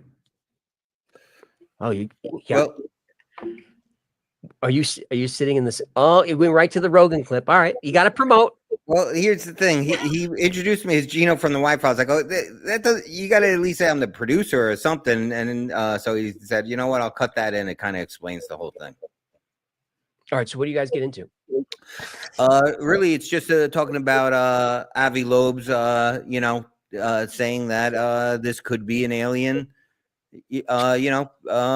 probe. And of course, we talk about Joe. Joe does this a clip also of talking about that it could be an alien probe. So we're just really talking about Atlas. QZ saying, "Am I the riff or the raff?" Whatever you want to be, man. We're all riff raff at some point. But look, once the time passes, you'll be grateful for the gatekeeping. So rather than me play Avi's clip, why don't you tell us, why does Avi Loeb think it could be a craft? My answer is because it helps him get donations and clicks. That's what I'm saying. I think it was because of the speed that it was having light anomalies as that they did not expect as it was coming closer. What light anomalies did he say? I'm not positive. I got excited that it was that we were talking about a craft. So I'm not sure of the light anomalies, but I'm pretty sure that's what he gets into. All right, there's Avi. See this, I don't like this. So first, it might be an alien craft. How do you know? Light anomalies. That's to get clicks and donations. What does this possibly hostile mean? Okay, but hold on. I will say that's irresponsible. Yeah, of course it's possibly hostile. It's possibly not. We have no idea. New York Post. This is the New York Post, because Avi Loeb was just speculating on what it could be. He wasn't saying that's what it is. And you're right. And you're right, because I watched what Avi said, because he was asked. I think that interview is from CBS, but I'm not sure. But he was asked, is it a threat? And he said it's like there's no way to know. It could be something completely benign, or it could be the end of the Earth. We're not going to know until it gets here. He said it was like a blind date, is how Avi described it. Is you don't know what you're going to get, until she walks in, and you hope that she looks like her pictures. Now, the interesting thing that we really got into in this is that Jeremy Corbell has said that they're going to use a false flag operation and say that there's a ship coming towards us, and it's going to arrive in, 2027. And that's when, this is supposed to arrive in the solar system. So I don't think they could be related, because that would mean that the scientists are all in on it. And I don't feel like Avi Loeb would be in on anything. No, I don't think so either. Interestingly enough, Congress did just have hearings about UFOs again a couple of days ago. And Trump once again saying there's going to be more disclosure. And once again, I'm saying there won't be. So you don't have to ask me in the chat what we're going to learn, because we're not going to learn anything. Ghost One saying Google Project Bluebeam. Don't Google it. Go on YouTube and look up the Y-Files. I got 2 videos on Bluebeam. Hard to find on the channel, though. The first one is not banned, but it's demonetized and suppressed. The second one, I know what got it suppressed the first time. So the second one, I was able to kind of shuffle a little bit, change the script a little bit, and we got it through. So you'll be able to find it's not that long ago. Project Bluebeam, if you don't know, I'll just do a quick recap, is a false flag operation where apparitions will appear in the sky. According to the legend, it would be apparitions that are local gods that will cause people to panic. And then once the panic sets in, they will beg for authorities to come in and take over. And then there will be one world government, dictatorship, and all of that is Project Bluebeam. And I debunked most of it because you just can't project holograms like that. And then since then, you kind of can. I've seen drones do crazy stuff in formation. And we also know that you can heat parts of the atmosphere, cause plasma, and that can make things appear in the sky. According to the legend, it comes from satellites. We're not doing that as far as I know. but I don't see why they wouldn't be. But that's Project Bluebeam. Pretty scary, but a good episode.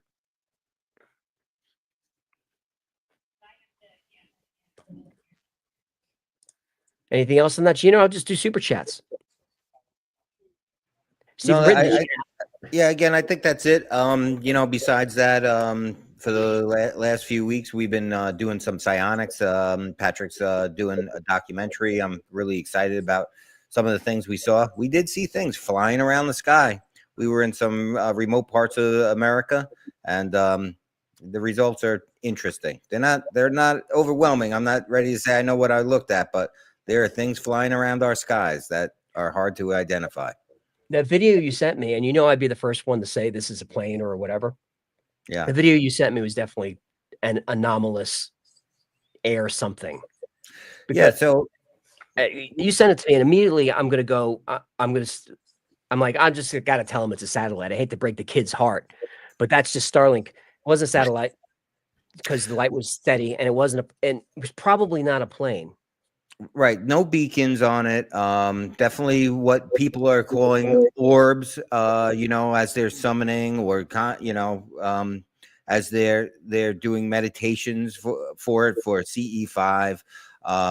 But we saw a 50 in 2 hours. It's not like we were seeing one or two. We were seeing tons of them. So the interesting results. Again, nothing that makes me say that's definitely not human, but so much interesting information came to light that I wouldn't have ever thought about previously. So I am looking forward to how the rest of the investigation goes. All right. We don't have to say what you were doing with Thomas Jane, but where was that? Was that a contact? Yeah, we were at contact in the desert. When I seen him last, yeah. And we just want to say you guys are hanging out. We'll go with that. Yeah, we were just hanging out. No, I had a great time with him. He was definitely barefoot though, right? He was barefoot the whole time. Never wear shoes, Thomas Jane. Never. Even watch Expanse. He doesn't wear shoes. He loves his feet. He's, I mean, it feels like it's just like never. I have to keep telling her to put shoes on. She loves her feet. Had a great time with Thomas.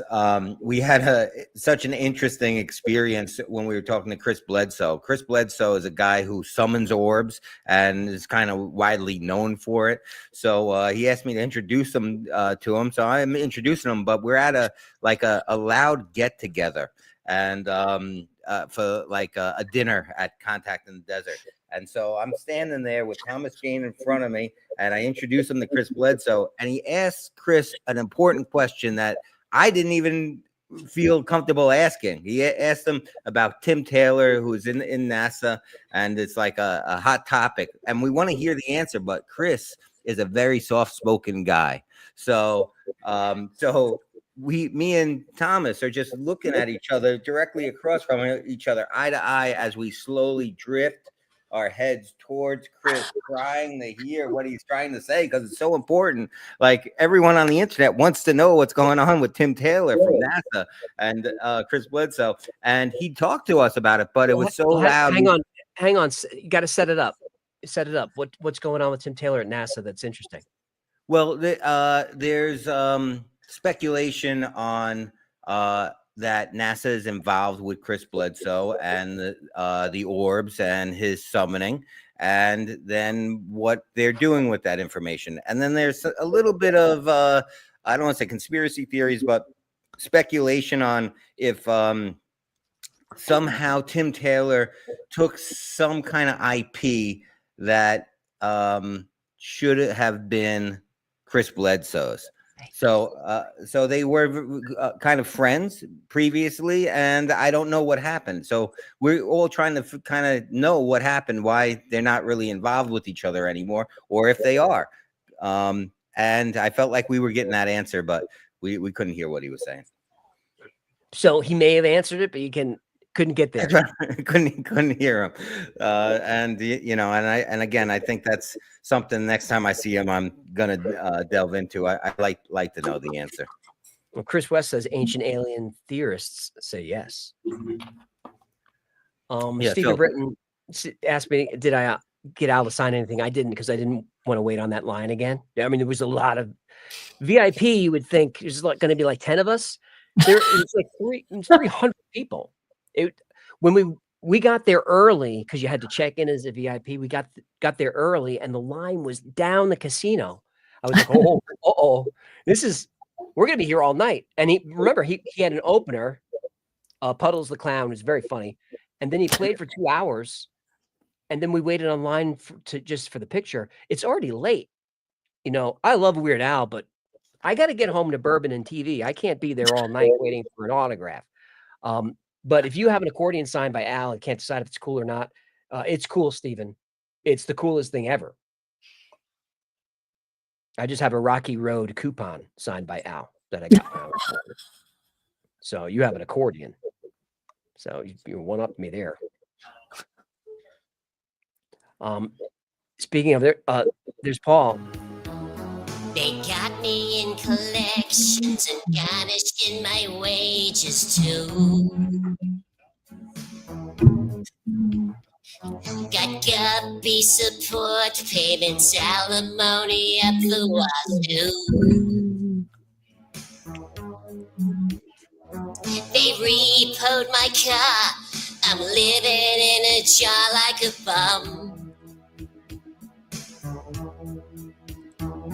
I know that you got money, so why the hell don't you give me some? Take it easy. Tip the fish today.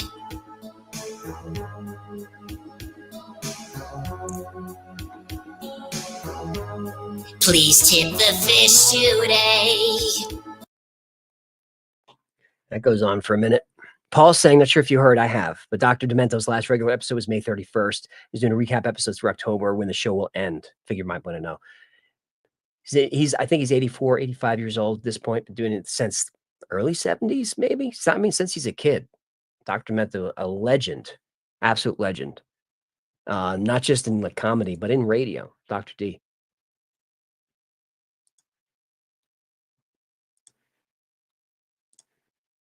I'm just looking at the super chats. Crossing, it's slowing down, sir. I don't know what you mean. I hope you don't mean the object, because that's what Dr. Loeb was saying. He's saying what we're really watching for is this thing going to change course at all. He said, if it doesn't change course, if it just comes through, it's just going to be a thing that we'll get a little data on. He says, but if this thing changes course, he said, then we're not only will governments have to get involved. He said psychologists will have to get involved to figure out how to disclose this to the public so there's not a panic. Because we're all very interested in what it is, and I think I mean the royal way, because I don't even include me in it. Hope it's an alien ship. I hope it is not. I'm a Dark Forest guy. I hope it is not. So, we'll find out if it changes course. Then we have a situation. We got to hope the blind date is that she's good. We got to hope she drinks. Double Dog, my boss put me on Wi-Fi about 2 months ago. I haven't looked back since. Binge damn near everything. Your videos help keep overnight duty interesting. Much love and thanks for all the research and content. You're very welcome. A lot of thanks goes to the team.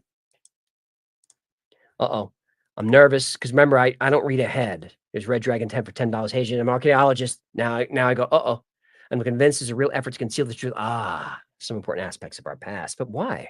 Why are we ready why are we not ready to know the whole truth yet? It's a combination of politics and career. As an archaeologist, you know that you'll be marginalized if you go against what's commonly held in science. You won't get published. You won't get peer reviewed. You'll be done. You'll be over. That's why the Comet Group, whoever Graham Hancock's working with, they couldn't get any of their work published, even though it's been peer reviewed and proven. Nobody would publish it, so they launched their own journal. And if we get a break here, I'll call up the website so you guys can check it out. It's very interesting stuff. I donated to them to keep them going. So people have careers to protect, but otherwise, I don't really know. I don't really know why it would be hidden from us. I don't think there was an advanced civilization before, but I'm not sure. I'd like to think so. I love the Atlanta story. I'm saying Atlantis, not Atlanta. I didn't really get into that. Is that the one with Juicy on it? Oh, it was Empire. Gray's the New Black. Thank you for the 5. Brian Nolan, you're right about sugar-free chocolate candies. Woo! 2. You get to have 2. Serving size says 2. Not 3. 4 is right out. 2, sugar-free. 3, you'll be gassy. 4, you crap the bed. I'm just saying. Sugar alcohol. That's a mean, mean mistress. That's the monkey you don't want on your butt. Mona, thank you for the £2. Please do more episodes with the Romanian tunnels. There's more. There are more. There's more content on there. There's more with Cinemar's story. I think I'll definitely do the Inner Earth one because it's a clicker. Inner Earth is always a clicker. How's our episode doing, Victoria? What, you're not following the numbers? Oh. Okay. I guess I'll just do everything myself. Gray's New Black is back. My partner Michael is a big fan of this. Now I am too. Do you attend any annual conference? I answered this earlier. No, I don't go anywhere. I don't talk to anybody. That's Gino goes to the conferences. He hangs out with Thomas Jane and Patrick, and he gets the info, and then he brings it here. That way I don't have to go anywhere. It's doing good. Doing good? 220 already in 2 hours. 220 in 2 hours is tracking better than usual. I wonder what thumbnail is going to land. On YouTube, they have ABC testing. So I upload 3 thumbnails, and then after some number of clicks, whichever thumbnail does the best, that's the one it chooses. That's why every once in a while you'll see a video with like a hot alien chick in it. Excuse me, an attractive alien female woman. Pardon me. I'm a Gen Xer. That's how we talk. So every once in a while you see a thumbnail with a sexy alien in it. Because that's the one people clicked on. And I don't know who it was. Someone in a meeting was like, "What's with the sexy alien thumbnails?" I'm like, I know my audience, man. They win every time. Remember the Lacerda files? It was like a sexy lizard lady. So I think I'm going to create for the store, if just as a goof, a calendar, but like an old school pinup calendar that you'd see in the in the garage, the gas station, but just put our sexy aliens in it. Yep. I think it'd be cool. I'll put that on the wall. I don't think the wife would get upset about that, right? Most of them are after her. That's true. But Ryan was in love with Lacerda when she came out. He was like, "Who's that?" I said, "Well, first of all, it's based on my wife, so take it easy. It's basically Jen in a lizard suit. So slow your roll there, Daddy." What's going on in the chat? GS Manage. Anyone else Samsung TV not working? Here all the time. Mine. Never buying Samsung TVs again. Never.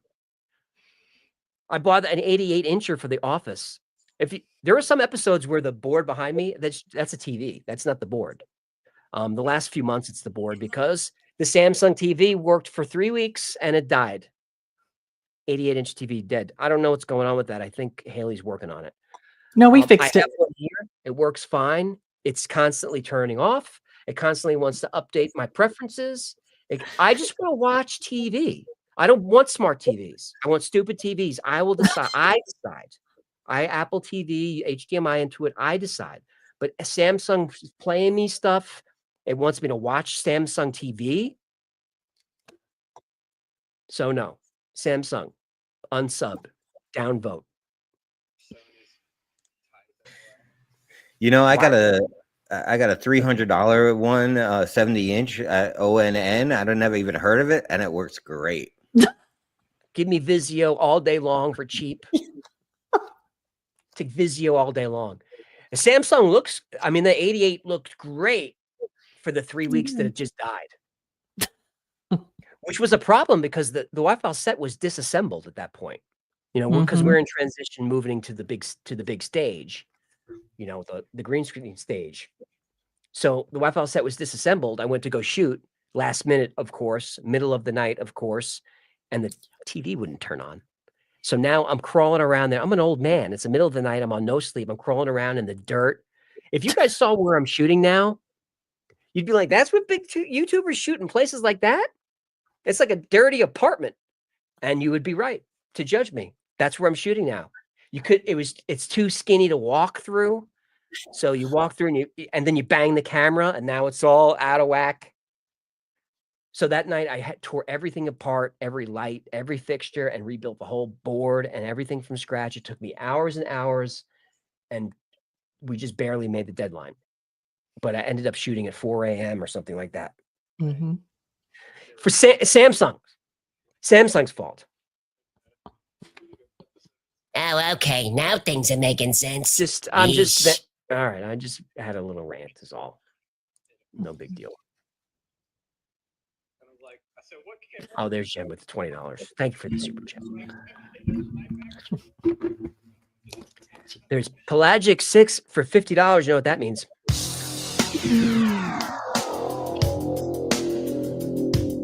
A modern day goldfish lives in style, but you haven't tipped in quite a while.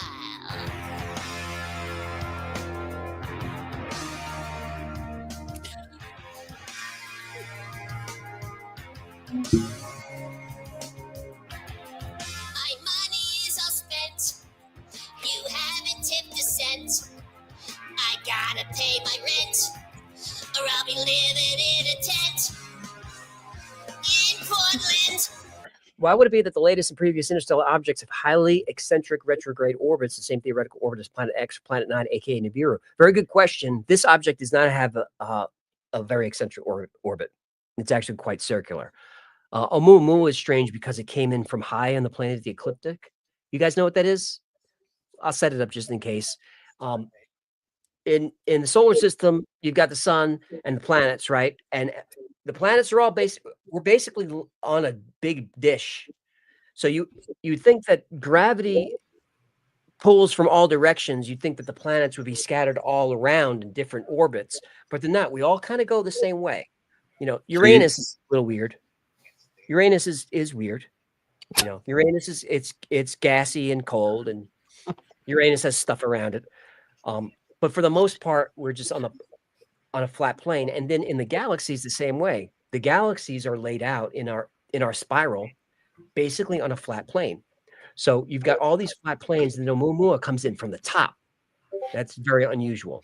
This object, Atlas, is not coming in so oblique. It's coming in at 5% off the plane, so that's not that weird. What are you smirking at, Gino? What I got out of that was that the universe is flat. But is it true? It's very strange. Everything is on a flat plane, but then when you go out further and you start looking at the clusters, it's not flat anymore. Then it starts to become a fractal. It gets it's clearly a simulation. It clearly is. It becomes a fractal, and the superclusters, it all becomes a fractal, except for those cold, dark spots in the supercluster that nobody can explain. What's going on there? I just think that's where the programmers just like hanging out. That's like they're I think that's got to be where they hang out. So we shouldn't explore too much. We shouldn't, like with quantum stuff, like, oh, we're close to figuring out quantum mechanics and how everything works. Don't figure that out, because if I'm the programmer, I'd be like, they're getting in the code here. Let's start again. Flood. Start again. And then 15,000 years, a new Graham Hancock gets attacked in the Daily Sun, and we just do it over and over again. This could be the plot of the Matrix. Yeah. About the Matrix. This is the plot of the Matrix. Of course it is. But regarding Planet X and aka Nibiru, there probably is a planet out there. Even NASA admits that it's more likely there is than not. And I don't know if its orbit is retrograde. I don't know if they've discovered that yet, because they can't see it. All they can see is gravitational distortions that only are explained by something really, really big out there. Something that goes beyond the Kuiper Belt, I believe, but not quite as far as the Oort cloud. Go ahead, Gino. Well, how does that explain why they see other planets all over? It seems like they're saying, "Oh, we found this one that's possible for life. We found this one." You know, they only really see them. They only really see them with what's called checking the transit, and that's when a planet flies in front of the star and it dims for just a little bit, and that's how they know the size of the object. Although I think Webb has our first actual photo of a gas giant from another from another solar system was very recent. So Nibiru is playing hide and seek. Hide and seek, Dark Star. That's the All right. Dark Star. I think I did an episode on it, didn't I? If not, I need to. Haven't done Dark Star yet, huh? Yeah, there's also the theory that's not debunked, is that the Dark Star we could actually be part of a binary star system, which would explain a lot of the gravitational anomalies, which would be interesting because most star systems that we find are binary star systems. Unary star systems are less common. We're less common. And then there's trinary star systems, which are crazy because then you're in 3-body problem territory. But I don't want to get too sciencey. I don't know what I'm talking about. I just talked to a fish. Parker Woodward, 999. What's your favorite UFO story / case? For me, hands down, it's the Virginia incident. That's not my favorite because I'm not really a believer of that one. It's a fun story though. If you guys want to check it out, I did an episode on the Virginia incident down in Brazil. Brazil has a lot of good UFO stories. Operation Prado I like that one.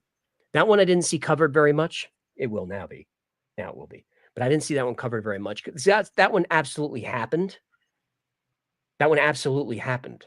People got hurt by aliens. It absolutely happened. The government says so. I don't know why no one really talks about it. We got to get James, what's his name, to do a documentary on it. James Fox. Yeah, we got to do. James Fox has got to do Prado because he did Virginia, and he did a great job with it. He's right now editing his new film. I'm not sure what I'm allowed to say about it, but I just talked to him recently. His new one coming out is going to be a really, really interesting. But we'll probably work with him on promoting that. I believe we did with the last one. Yeah, he's a great guy. With Virginia, I think the problem is that some of the people that were witnesses could be not credible, but that doesn't mean all of them were. So there was some interesting pieces there. 100% right, and that's the problem is a couple of the witnesses, and you had Dr. John Mack go down there. Johnny Mack talked to some of the girls that saw the creature behind the building, and he kind of led the witness as he was known to do. In fact, my criticism of Dr. Mack got me a strike on the channel from his family. I had to re-edit that. They didn't want Dr. Mack part of that one at all. I hope they haven't watched the channel since because I brought him up again. Although I'm not criticizing him. He was a great man. He was a brilliant man, but he was a believer.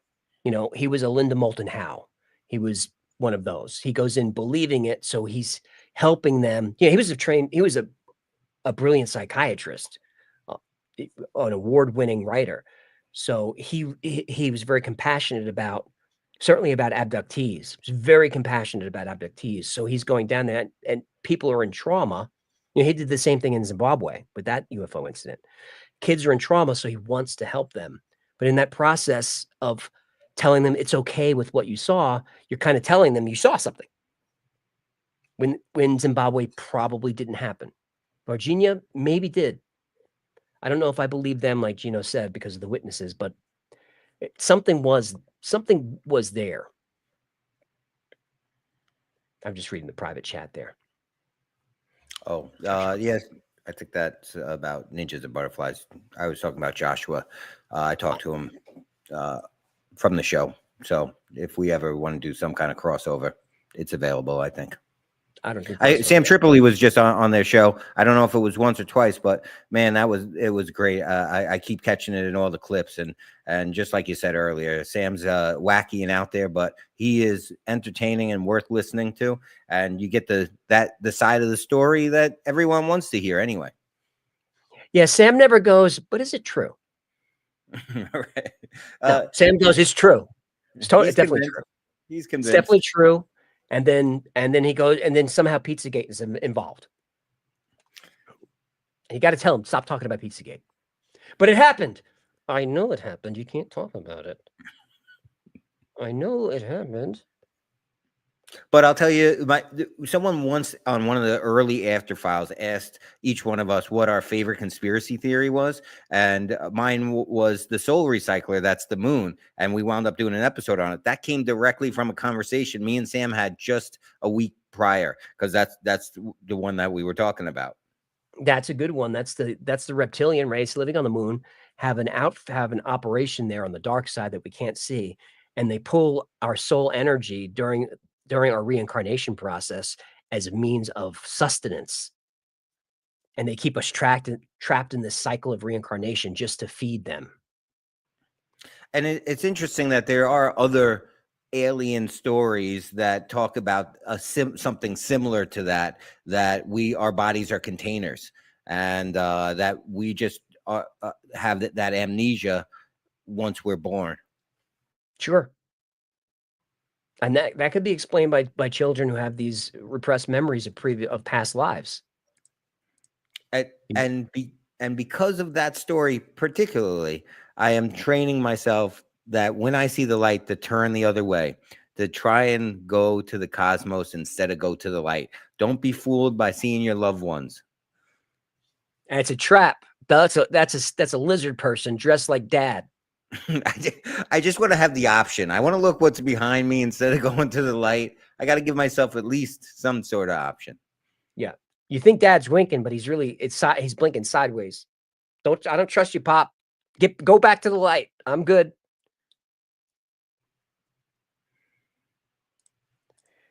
All right, David's saying, please do the shroud. Happy to do it. It's a great story.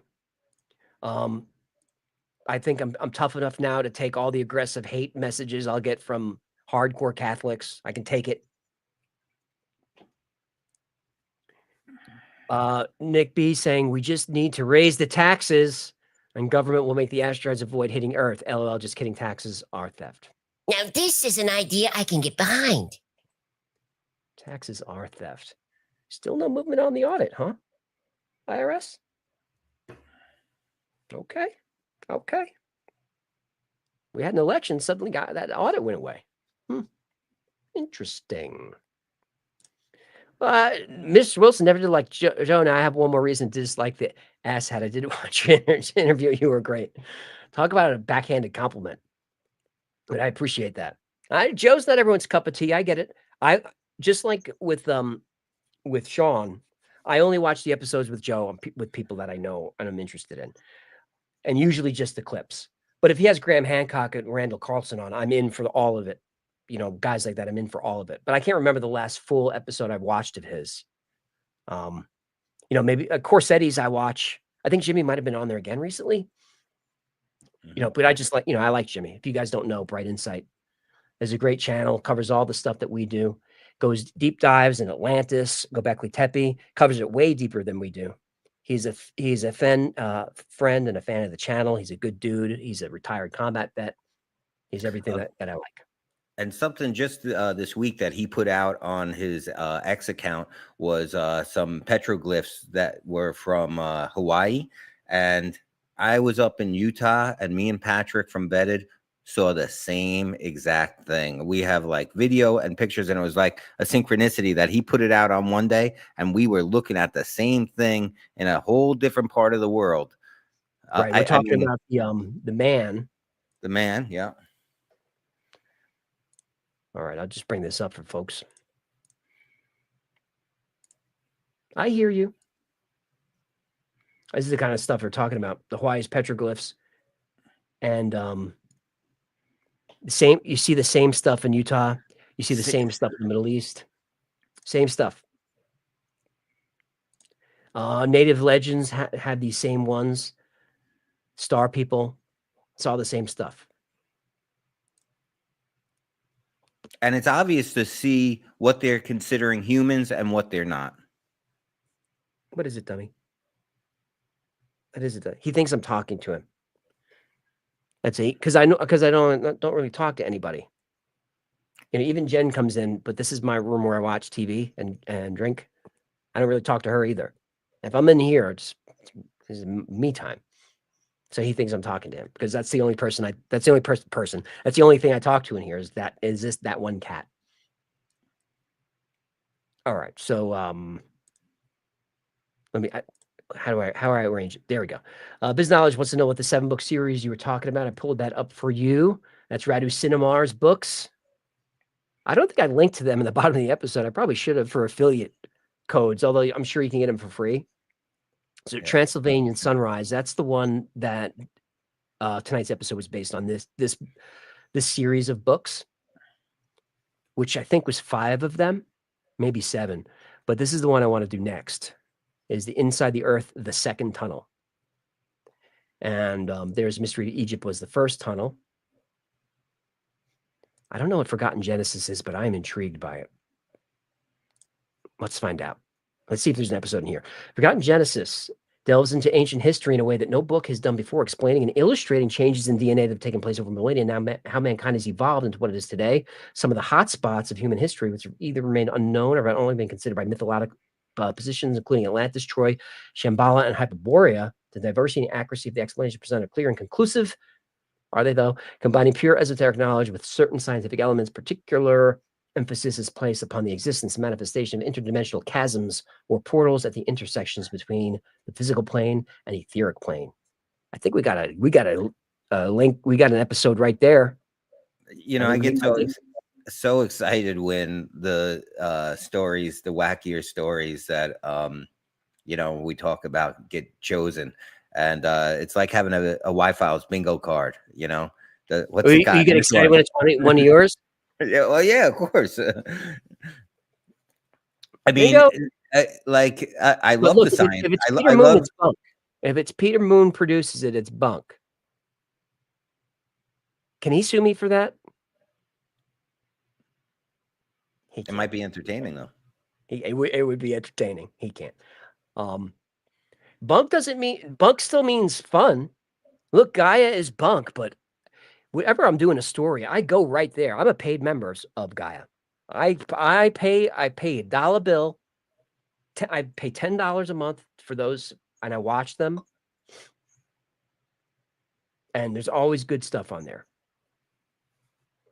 You don't have to. It doesn't have to be true to be fun. It's kind of our motto. It's our motto. And I'm trying to figure this out. 8:37. How long we've been going? 2 hours. Want to make sure I get enough super chats in.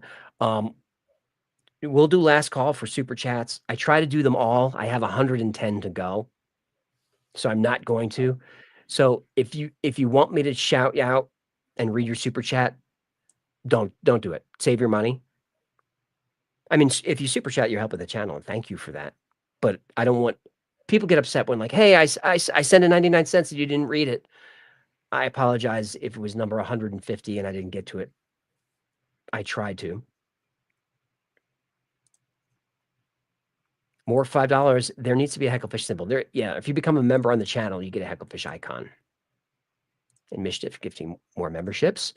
So Mork asking, is there a membership? Is there a Hecklefish icon? I said, if you become a member, you get one. Is what I said to Mork.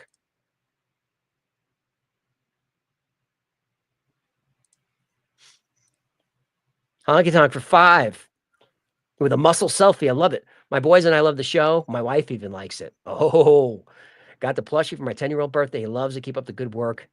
Glad to see you healthy. Whoa, this is one smart human. Are you sure you're not pot goldfish? Appreciate that, man. Yeah, I'm healthy. I'm doing good. I'm in good shape. I think I'm in good shape. Victoria, I'm in good shape. You saw the push-ups with your own eyes? Jen said you whipped out the phone. I put it on Instagram. Oh, no. It's the most views I have. No, I put it on mine, and it's the most views I've ever received. Like over 9,000. Don't put it on mine. So cringe. Did you put it up there, Gino? No. If you did, take it down. That's like putting up a picture of you at the gym. That up there. It was fun. You get that off. Ew. That sex gal. Nope. That Texas gal. Sorry. I got a little less dick sick there. What about a vid on sky creatures like the monster from Nope? I know you're not big on cryptids, but there's so many interesting accounts, even videos. Belief Hole Pod has a great pod about it. I've heard of that pod. That's a good one. I think I've even... borrow or use them as a source on some stuff. We'll check it out. I don't like the cryptid stories, but the audience does. So I do them. Didn't we just do a cryptid?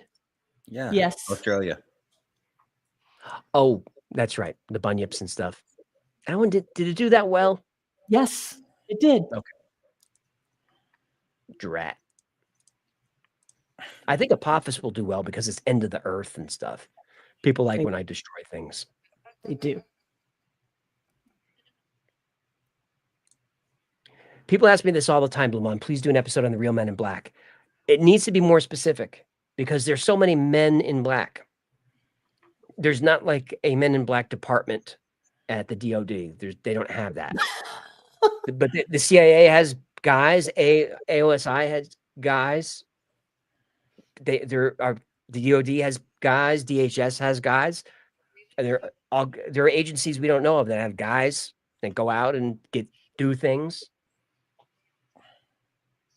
So I need to know more, but I'm happy to do it. I mean, when people are visited by agents, I bring it up in the story. It's a thing. Jonathan, thank you for the deuce. John, thank you for the double deuce. John, thank you for the triple deuce. Real Men in Black, got you. I'm just going through the list here, trying to get these through because when Jen and Jake get here, I'm going to want to bail. Mariana, thank you for this amazing episode. Thank you for the amazing comment.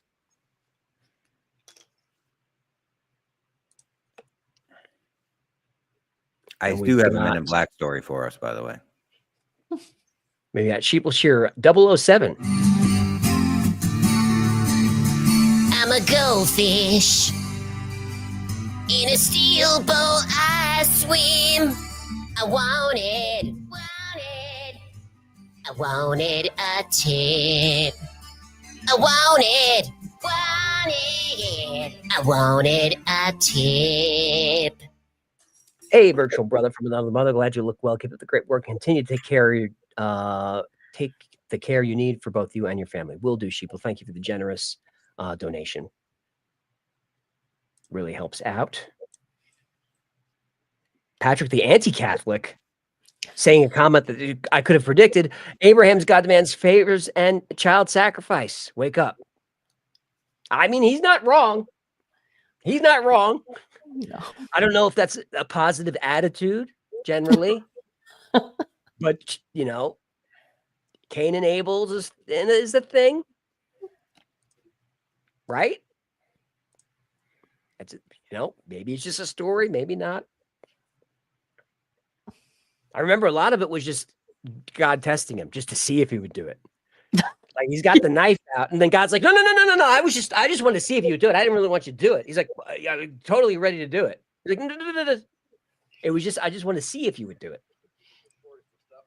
Nicole Mendoza for 10 binge watch for a month became a Patreon member last year. Thank you for that. Helped me when I was working overnights. I would also put on the podcast to sleep during the day. Oh, buddy. I just kicked the cat right in the face. Put on a podcast during the day. Thanks. Love the show. Very welcome, Nicole. You okay, buddy? He's okay. He was under the chair. Santos found some strange stuff in Mel's hole. Maybe there's a magic seal fetus down there. Jim Jam said Illuminati Volume 2, number 1 was my favorite. I think that one got demonetized. I'm glad you liked it. That one got demonetized. Sometimes you fly too close to the sun, man. That was the Bilderberg episode. Crushed. But they demonetized it after it got a million views, though. Yeah. They wait till they make their money, then they're like, then they cut it off. Saying, all right, I see what you're doing there. Like with Rogan, he was demonetized, and then they saw the views he's getting, and they're like, maybe we are for free speech. Let's turn it back on because we're so free speech. And all it really was just cha-ching, just because he was just printing money over there. I can't even imagine. The money that comes out of that channel. A Cougars Cub was a bit starstruck, but thank you for having me on the AMA. Looking forward to a Vermont episode, and as always, be safe. Kind of know that you are appreciated. You are appreciated as well, Cougars Cub. It was fun to have you up there on the AMA, and you don't need to be starstruck. You definitely don't need to be. Jonathan Underwood, thank you for the another deuce. Investigate Chimney Park in Covington. Jonathan Underwood, thank you for the another deuce. Investigate Chimney Park in Covington. Okay, it's like when people come on here to like plug their channel or their band, and they just flood it with $2 super chats. Randall, support, love the show, appreciate. Brian P, Gleason Nixon, Alien Encounter. I'm going to look into that because I'm a fan of Gleason. I don't know if I'm a fan of Nixon, but it's a good story. It's a good story. Frank, enjoy the episode. I'm glad. The other thing on that story, I think I heard differently than what you guys talked about is I think they took a train ride down the East Coast together. That's where they were doing their drinking. I got to look into that. President and Gleason. JP Simon. JP Simon. What?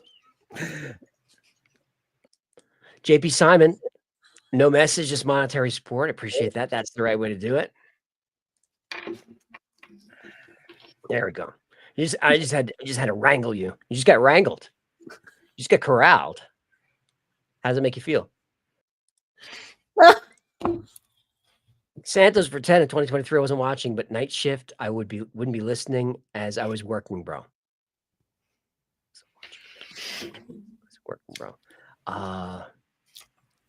Thank you. Oh, okay. Now things are making sense. Yeesh. I appreciate the support. Corey Miller, miss you popping in the backstage chat. I'm in there all the time, Corey. You just may not, since it's 24/7, it's hard to catch it. But every time I reload the playlist, I jump in there, which is almost every day. The playlist changes up every day. I hop in there. I will gift a bunch of memberships and hang out for a little bit. So I'm in there. Maybe we just missed each other. Ships in the night and so forth.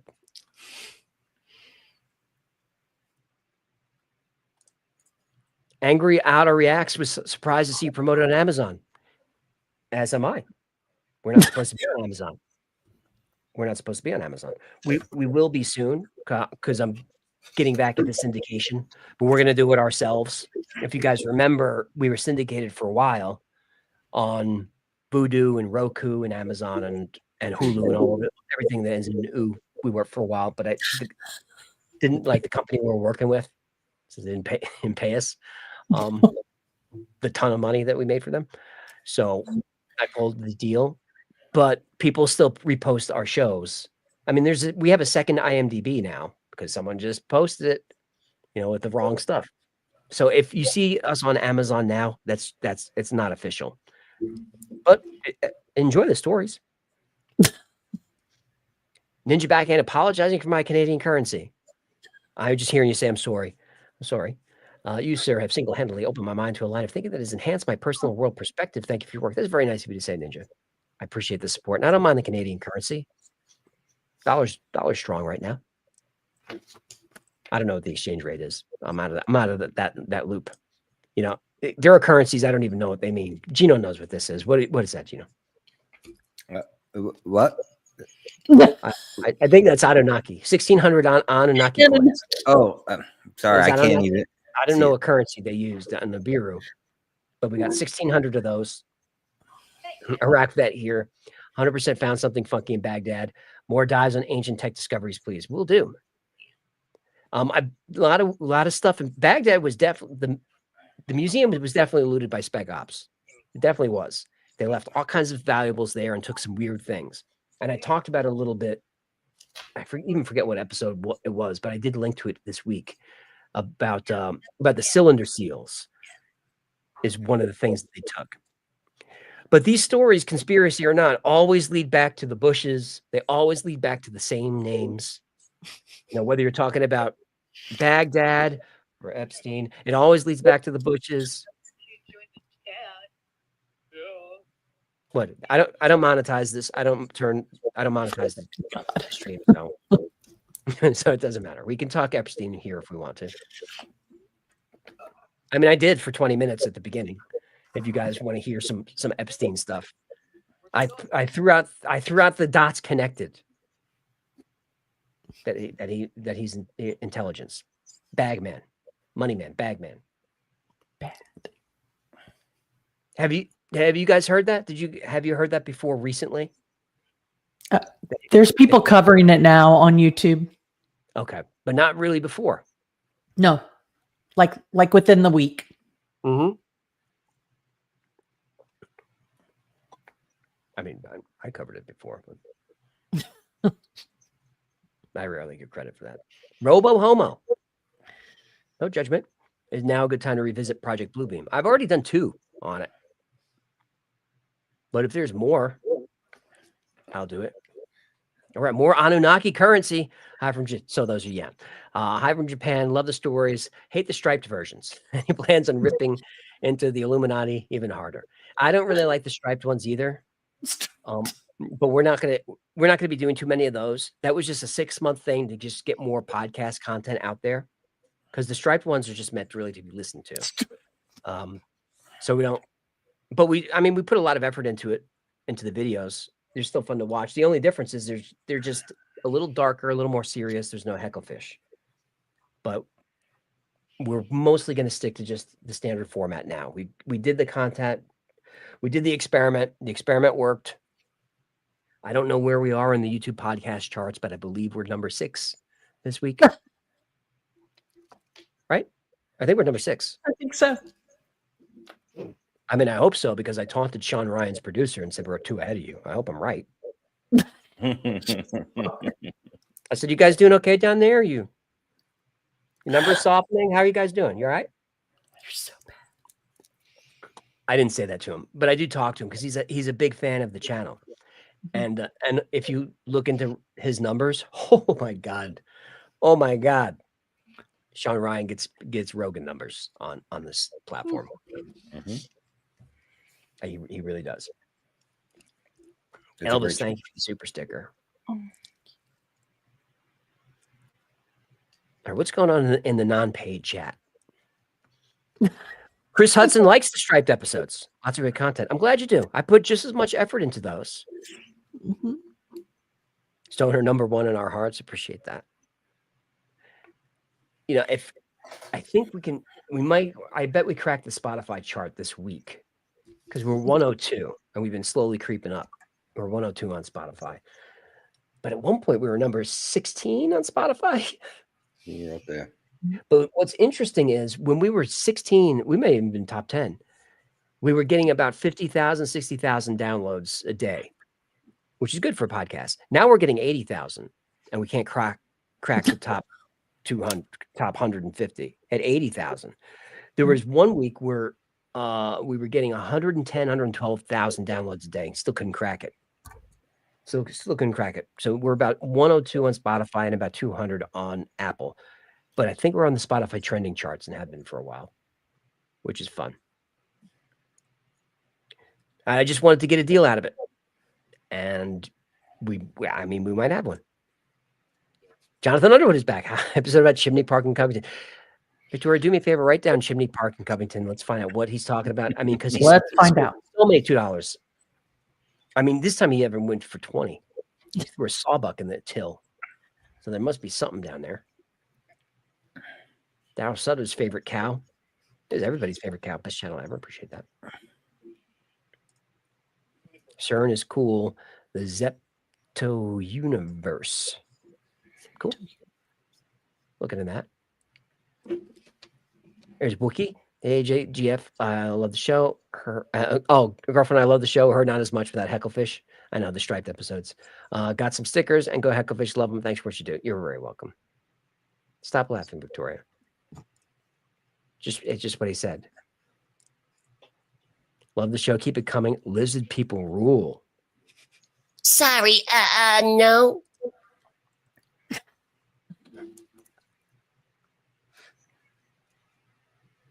Technically, they are the rulers. Oh, there's no question about it. Physics saying and no stripes. Jalapeno chorizo. Number 1. That's making me hungry. Your username there. Avatar guy, could you check out a Canadian classic, Falcon Lake Incident? Okay.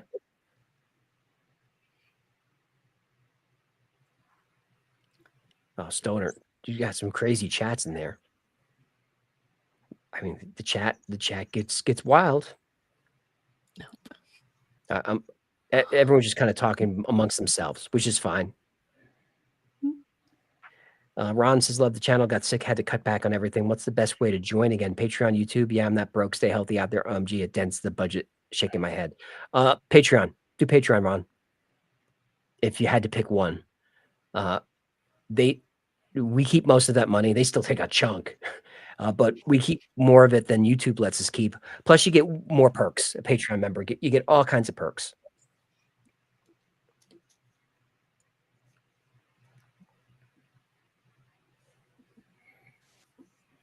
Like you get YouTube merch that's not available to other members. You get to see the videos early with no commercials. You get the podcasts early, no commercials. Private live streams, like we do. We did one just before the premiere, just like old times. We try to do 2 a week, and we'll probably do one Friday or tomorrow. It's probably Saturday morning, right? Yeah, Victoria. Yeah. So over here, Patreon members, you get the secret passcode. You can go in there and get stuff that only Patreon members get. A lot of it's just really closeout stuff that we can't sell. We just throw it in there. There's nothing. It's just like the discounted stuff. You know, it's like old silverware and ashtrays that we just can't get rid of. So we're like, put it on the Patreons. They'll buy it. That's really all it is. So might not be worth it. Victoria's shaking her head because there's good stuff on there. There really is. A lot of signed stuff is on there. I get signature elbow. Sometimes I come to the office and I go, oh no, you must have did a discount on posters. That's a lot of posters to sign. But someone said somewhere, oh, he just prints his signature and all this stuff. How dare you, sir? How dare you? I sit at that table with a Sharpie and I just sign and sign. Henry, you for $2. Hi, you love the show. What's your favorite whiskey? Yes. The answer is yes. All of these. Favorite, hard to say. Go-to is Turkey 101 because look, that's how I grew up. You know, we didn't have any money. Turkey 101 I like. I have a couple of really expensive bourbons, but I can't tell the difference between them. My palate's just not that refined. But if I was stuck with one, maybe a Four Roses Reserve would be one because it's really smooth and easy. I would go with that. It's mostly bourbon. That's how I was raised. Stepdad Bill was a bourbon drinker. And the only drink I ever saw Dad take was just one time that he had a Jack and Coke. Once. Once.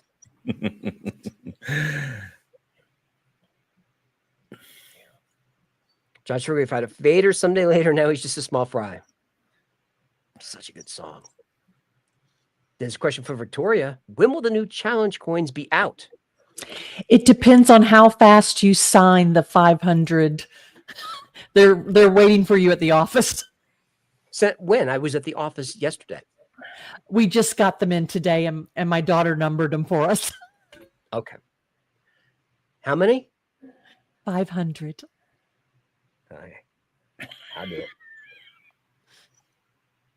They look great, though. They look bigger. They're not, right? No.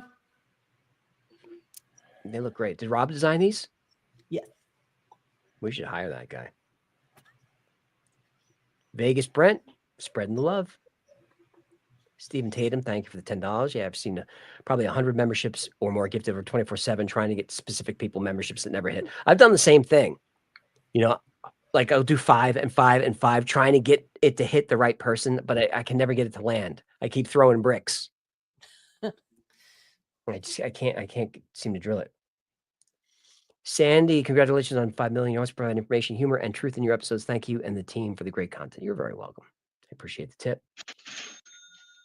Oh, thank you for the tip. I'm saving up to build a bunker to protect me from the lizard people. They're coming to get you.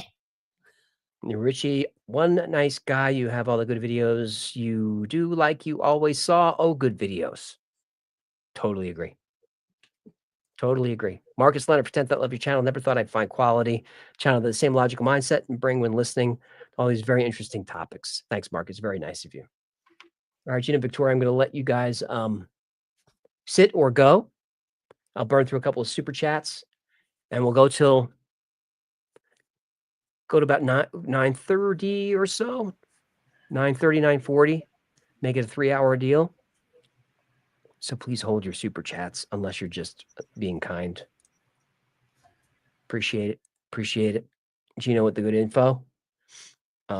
Check him out on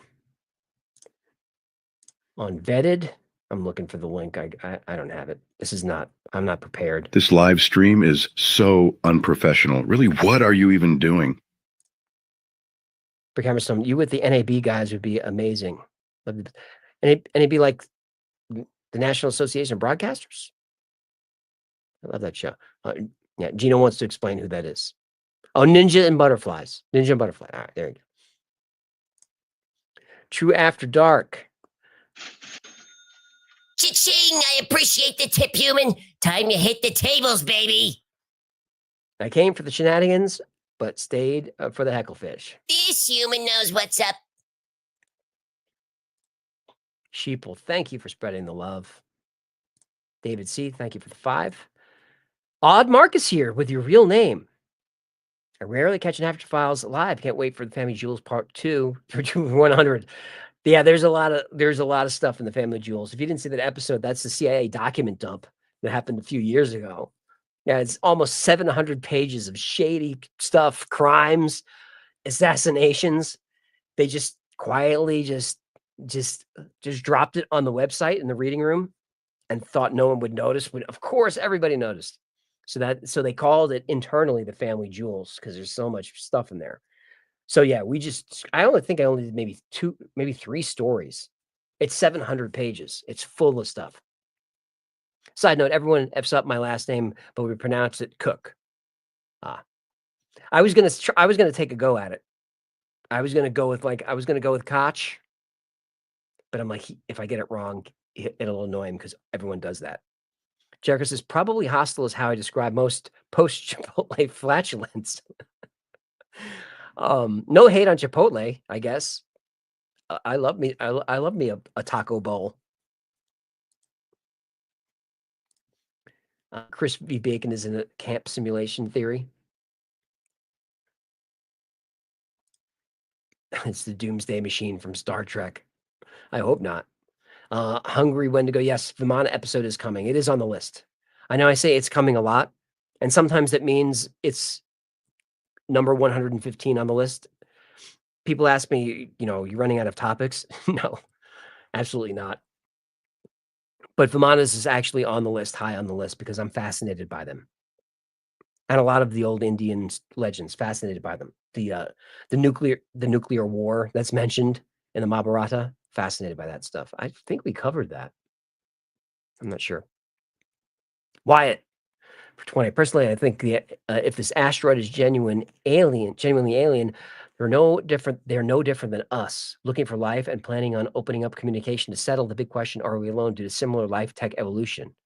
I hope you're right. I don't think you are, but I hope so. Like I said, I'm a dark forest guy. If you don't know what that is, quick recap: dark forest theory from the author of the 3-Body Problem. Xinle, I think is the right way to pronounce it. And he says that the universe is like a dark forest full of hunters and predators, and everyone stays quiet because the first person to stick their head up gets it chopped off, because you don't want competitors in your neighborhood. If someone else's technology is accelerating, you run the risk that they can accelerate, catch up to you, and maybe exceed yours. They need resources. They know you're there. Like, let's say you have a planet full of liquid water that has a very consistent climate, that has a very circular, consistent orbit with a stable moon. I mean, we have lots of goodies here. So you'd hope that the aliens are like Star Trek and they're here and they just want to make contact and be nice. Or they could say, there's a lot of salt water here. We can make a lot of energy here. Well, there's life on the planet. What kind of life? Do they travel to other planets? No, they pretend they went to the moon. That's not life. That's bugs. Diligent Escape. Wondering who does Hecklefish's voice. Victoria, do you know who does Hecklefish's voice? Hecklefish does his own voice. Who does yours? I have not researched sonic inflation, but I'm intrigued by it. Sonic inflation.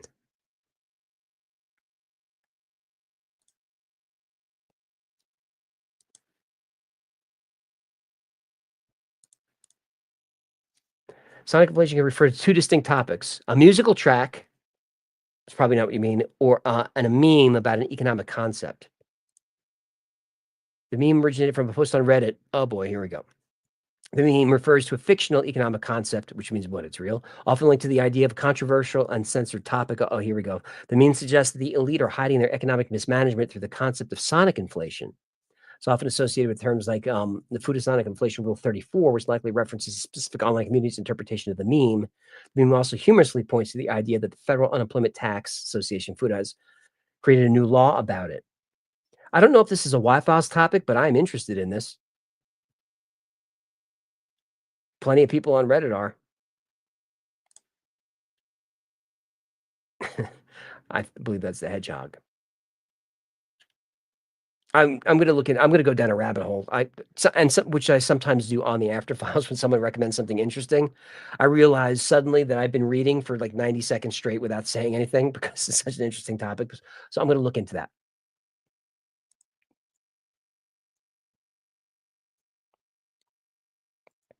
Oh, but that's $99. I didn't even notice that. I appreciate it. That's very generous. Katie Martin for 100 Canadian. Yo, yo, moo la la, yo. Fish really need some money. I need to buy some stuff. Fish really need some money. YouTube don't pay enough. Fish really need some money. So click the super chat. Like that. Hey, Wi-Fi team and community. Much love from Canada. As an ex-Canadian forces, I really want disclosure. Me too. Thank you for your service. I think you guys got the best snipers on the planet up there. Right? Is Canadians still hold the record? You would know, Sandy. Canadians still hold the record for the longest kill. I don't know how they train you guys up there. But Canadians shoot for distance. That's like a goal from behind the blue line. You know what I'm talking about? I'm speaking Canadian right now. Steve says, thank you for the $2. Jericho's back. I believe he's not 100% your cup of tea, but Mr. Ballin rolled out a new format where he sits down with storytellers. You could think that it would be a crazy crossover collab. I like Mr. Ballin, and I like John personally. He raises a lot of money for vets. I like that. I've never met him, but I hear he's a good guy. And the interviews I've seen with him before, he was famous. He looks like a good guy. I don't really do collabs. I don't think he does. We had the same manager for a while, so it's doable. I'm planning the same thing where we'll also sit down with people, not necessarily storytellers, but just a podcast format. Try to have interesting conversations.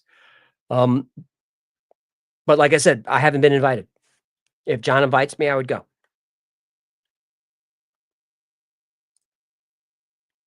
AJ, nosotros, el fuego en la basura grande, el fuego es Mr. After Files. Congrats on 5 million. AJ, we end the town in the big garbage with the fire. We made fire. Is that about right? Sounds good. Where my Spanish speakers at? We in the town of big garbage. with the fire. It hisses. The sunrise garbage I made with. Oh, that's Hetcha. I think I'm close. Blew Jen's mind the other night when when I spoke some Latin to her because her sister got a tattoo in Latin, and I went, "Oh, it means this," and she went, "Really?" That's what she did. I spoke Latin, and she went, "Really?" And then Feces is feces. Zeb says. Hot and feces, and like hot garbage. Is this a mistranslation of your show is like a dumpster fire? Is that what that means? I mean, it's kind of right. Basura en fuego. Garbage on fire.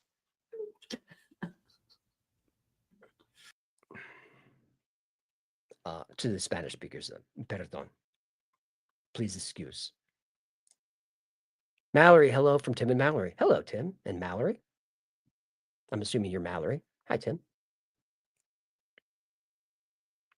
I don't know this one. We'll write it down. The Faraday. When do you guys plan on covering the biggest conspiracy of all, the beast from Jekyll Island? I don't know if you're trolling me, which wouldn't be the first time. Beast from Jekyll. Oh, it's a thing.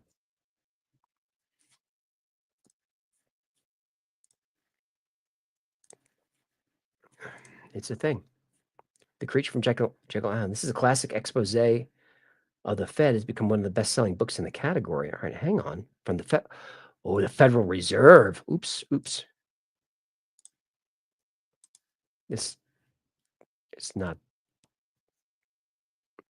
Could you could you just one time conduct this live stream in a professional manner? Give me a break. Where does money come from? Is this what you're talking about? Where's money come from? And who makes it? The Money Magician's Secret Unveiled. We get a close look at the mirror smoke machines that pulleys, cogs, and wheels create the grand illusion called money. Dry and boring subject. Add to cart. Add to cart. So I would cover. People have asked, and I'd love to cover the Fed, but of all, I don't think that many people are interested in it. I think they want aliens. And two of all,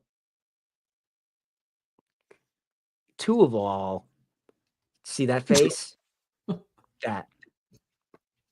that face. It's risky. Like I had audit the Fed on the first. I had audit the Fed and taxes or theft in the first round of squeezy fishes, and the girls were like, you don't want those in there. I was like, no, it's like his freight. They said you probably don't want that in there, and they're probably right. When are the new voice boxes coming out? New round of Hecklefish sounds. They should be here in August and up on the board in September. Did they gouge us on tariff war? No, we slipped through that. What was it? 90 days. It was no days. There was no problem. As soon as the media tried to crash the economy with nonsense, I just bought into the market. It kept going down and down and down, and I just kept buying and buying. I'm not giving financial advice. I'm telling you what I did. I'm telling you what I do. Okay, if CNN says the economy is collapsing, I'm buying the market. If MSNBC the economy is doing great, I'm careful. I hold. Since COVID, all I did was hold. I didn't really do anything. I didn't do any trading. But during that tariff, whatever, jobs reports were up, inflation was down, people's income was up.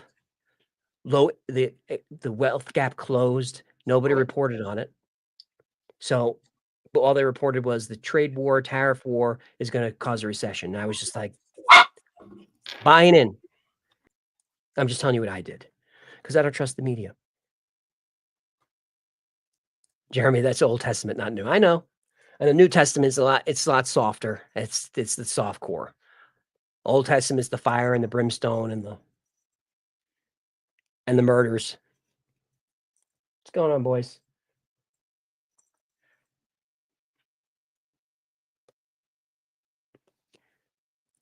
Yeah, I see you. And the Kraken is awakening. I think he's going to probably end up being 20, 25 pounds. It's almost, you're stuck now, right? Yep, he's stuck. He's stuck in the curtain, which means the curtain's about to come down. Any Maine Coon owners in the chat? You know that Maine Coons are different. Worselman, did you ever experiment with the law of attraction? If so, did it come to pass? I have experimented with it. And did it come to pass? I don't know. You tell me. Look at the subscribers. So yes, manifesting positive things in your life, I believe is doable. It doesn't mean it's spiritual or supernatural. If manifesting positive things in your life could just mean having a positive attitude, getting up early, working hard, putting in the hours. So I had a creator very recently attack me, saying, how did you get so much more successful than I did? And my answer to him was very simple. I work harder than you. He didn't like that, but I work harder than you. So work hard, positive attitude, believe in yourself. It can be done. What your mind can believe, your life can achieve. Totally believe it. Small. All is mind, mind is all. It's 100% right. Now, I do have a little bit of me that believes in manifestation and the cosmic energy because I believe in the simulation, and so does the U.S. government, by the way. Remember, they sent people down to the Monroe Institute to actually learn how to manifest stuff. So I think there's something to it, that if you speak to the simulation, the code can kind of bend your way. I don't want to get too woo-woo. The message really is stay focused, work hard, believe in yourself, and you can really achieve whatever you want. I have no business having 5 million people. I have no business having 12,000 people watching. But I believed in it. I believed that there was an audience for what I was doing. I believe that there was people out there that had the same weird sense of humor. I believe that there were people out there that would listen to a middle-aged man talk to a fish about aliens. If I had to pitch that show, nobody would want it. Now networks want it. And it's just because I really believe in it. And I think it comes across in the content. I hope it does. I hope the sincerity comes across. I'm always honest with you guys. Sometimes so honest I get in trouble with the missus. Right? Sometimes a little bit. See, he's a little bit too much with the honesty. Yeah. Maybe keep a couple of cards closer to the old vest. Yeah. PM say, hey, did Jen ever get done? Are you from New York as well? Hey, Chevy, you get that done? Ever get done? If I said get done, my dad would say finish. Do you remember this? Hey, did you get that done? Do you get that finished? Hey, did you do that thing? Yeah. You mean yes? And then later on, I learned about my dad. You have no business correcting me. Hold on. You have no business correcting me. I mean, he sounded more New York than either of us. Dad was a smart guy, but it was street smarts. He knew every trivia question. He knew every trivia question there was, but you couldn't chat with him about quantum theory. But I mean, if you asked him about rock and roll in the 60s, you can't stump the guy. He was just one of those guys. He was just street smart. But yeah, get done. No, you say finish. Nothing gets done. Gets finished. Later on, it's like, you got some balls.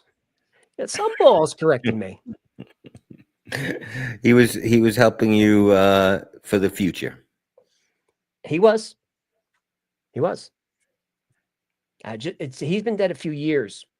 And just a few days ago, telling Gino this, you guys can relate to this if you lost loved ones recently.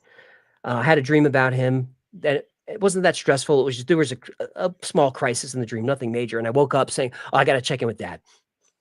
And it took that half second to then remember. And that moment sucks. We had that conversation just last week. And that day I was out doing psionics with Patrick, and something so synchronicitous happened to me that is going to blow your mind that I have film of. It is going to blow your mind. I No, you cannot can't even share it believe here. it's too personal. I will be able to share it here, but it's so personal. I want to see your reaction to it. I think, Fair enough. and it's certainly good enough for everybody on the After Files to see. I can't wait to show it. Fair enough. Synchronicitous, I'll take it.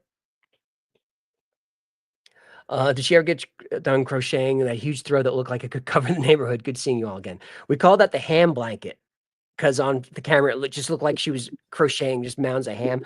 Did she finish that? Because she never finishes stuff like that. She did, and it's on the guest bed. In my house? Well, yes. I don't think so because that's the bed I we usually turned that sleep into in. a studio, but it was on the guest bed before that. Oh, okay. She may have just said it was finished because it was supposed to be bigger and she just stopped. Oh, it was big. It's pretty big. So uncomfortable. So it's just so big and heavy and chunky and uncomfortable. It's huge. Hybrid says ham blanket 2023. Never forget. It's right up ham blanket and SARS blanket. They're right neck and neck for like important blankets. AIDS quilt below. That's the rank. SARS, ham, AIDS. Bank it. Sorry to hear that, Culper. Lost Grandpa last week. Missed those. SARS, ham, AIDS. Remember it. Sorry about that, Monica. I didn't mean to bring you guys down. But I thought it might be relatable, certainly for people around my age. Is this part of life sucks? You know, you have that part of life where you're constantly going to weddings, and then you got that part where you're constantly going to funerals. You know, you get at that part, you start to lose your parents, grandparents are long gone.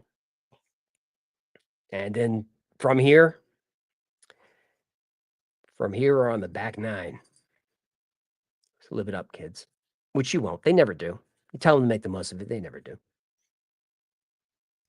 Right? The youth is wasted on the young. What? White's Wonderland. Finally made it to an after. It's good to see you. Only had to work 16 plus hours to do it. Thanks, AJ Hecklefish and the gang. 16 hours. That's what you got to do. You got to put in the time. I've been known to work a 16-hour stretch. Yeah.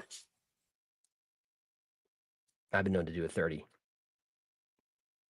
which I don't recommend. And honestly, overthinking it was my problem. Lil Lun for 50. Thank you for the super sticker.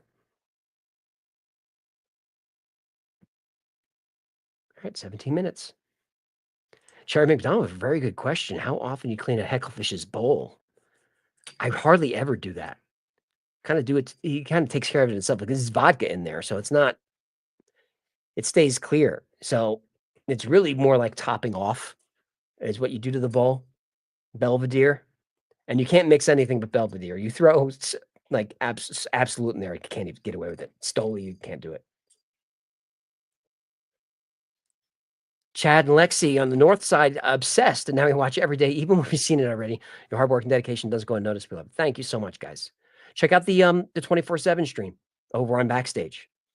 So 24/7 stream, I'm sure you know what it is, but if not, it's just back-to-back episodes. But in between the episodes will be funny bits or different stuff. And new content is over there. Streamer, how old were you when you started the Y-Files? 47? 47? Yeah, I mean, I was in Hollywood for like 25 years, and I couldn't get anyone to take my call. I was out there telling people I can do stuff if I just give me the chance.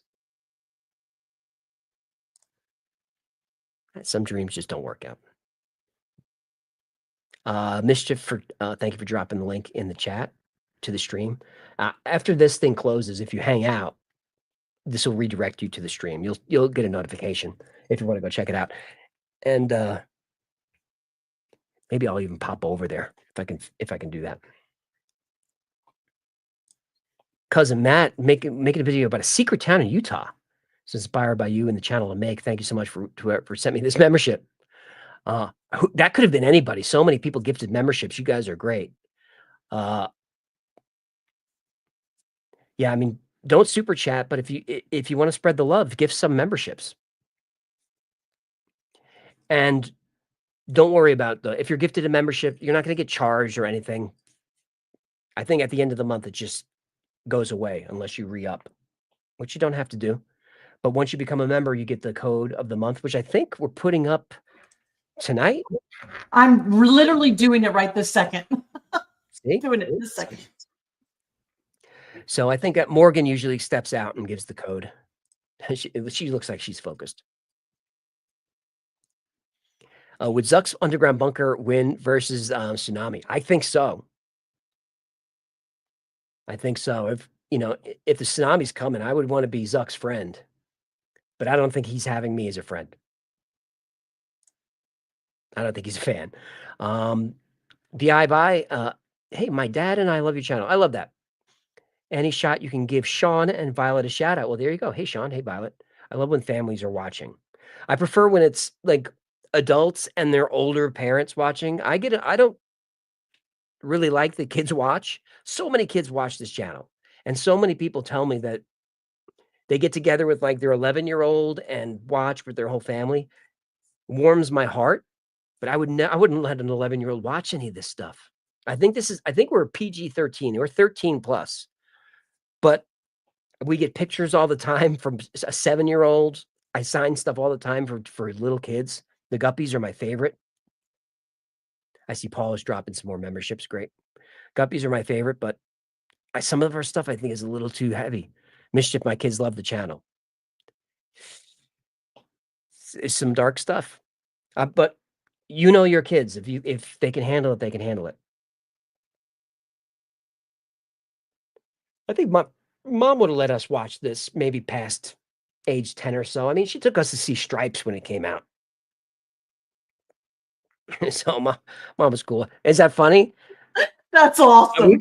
We couldn't believe it.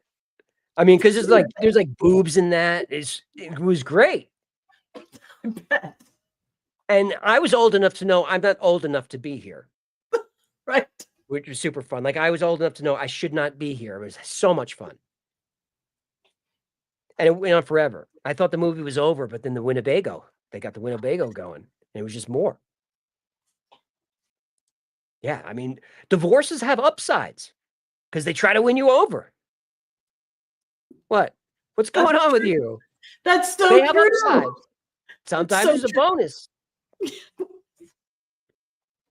I mean, when Time Bandits came out, Mom took us to see Time Bandits, and then Dad picks us up for the weekend. He's like, "What do you guys want to do?" It's like, "We want to see Time Bandits." It's like, "You didn't see that?" We're like, "We didn't see it all as much as we wanted." We went and saw Time Bandits twice. So he never knew. We never told him. Divorces have benefits. There's always a silver lining. Always. Love dies, but Time Bandits goes on forever. Gift keeps on giving the whole year long. Be great if the meteor is frozen poop, goes behind the sun. All right, let me take a minute to read ahead. Defrost behind the sun, defrost and splats on Earth with a message from Lee Evans. You send us a sign of your poop, we send you our poop. You want to go ahead and you take a shot at it. That's okay. I'm good. Is this making sense to anyone? Ghost video 420. Do aliens have space drugs exploring space sober? Now, you don't want to do that. They do. I'm aware of Blorpus. There are a couple other ones that are really funny, but the Blorpus is the one that was Hecklefish's favorite. Oh man, I wish I could think. There were two other ones in that spot that were really funny.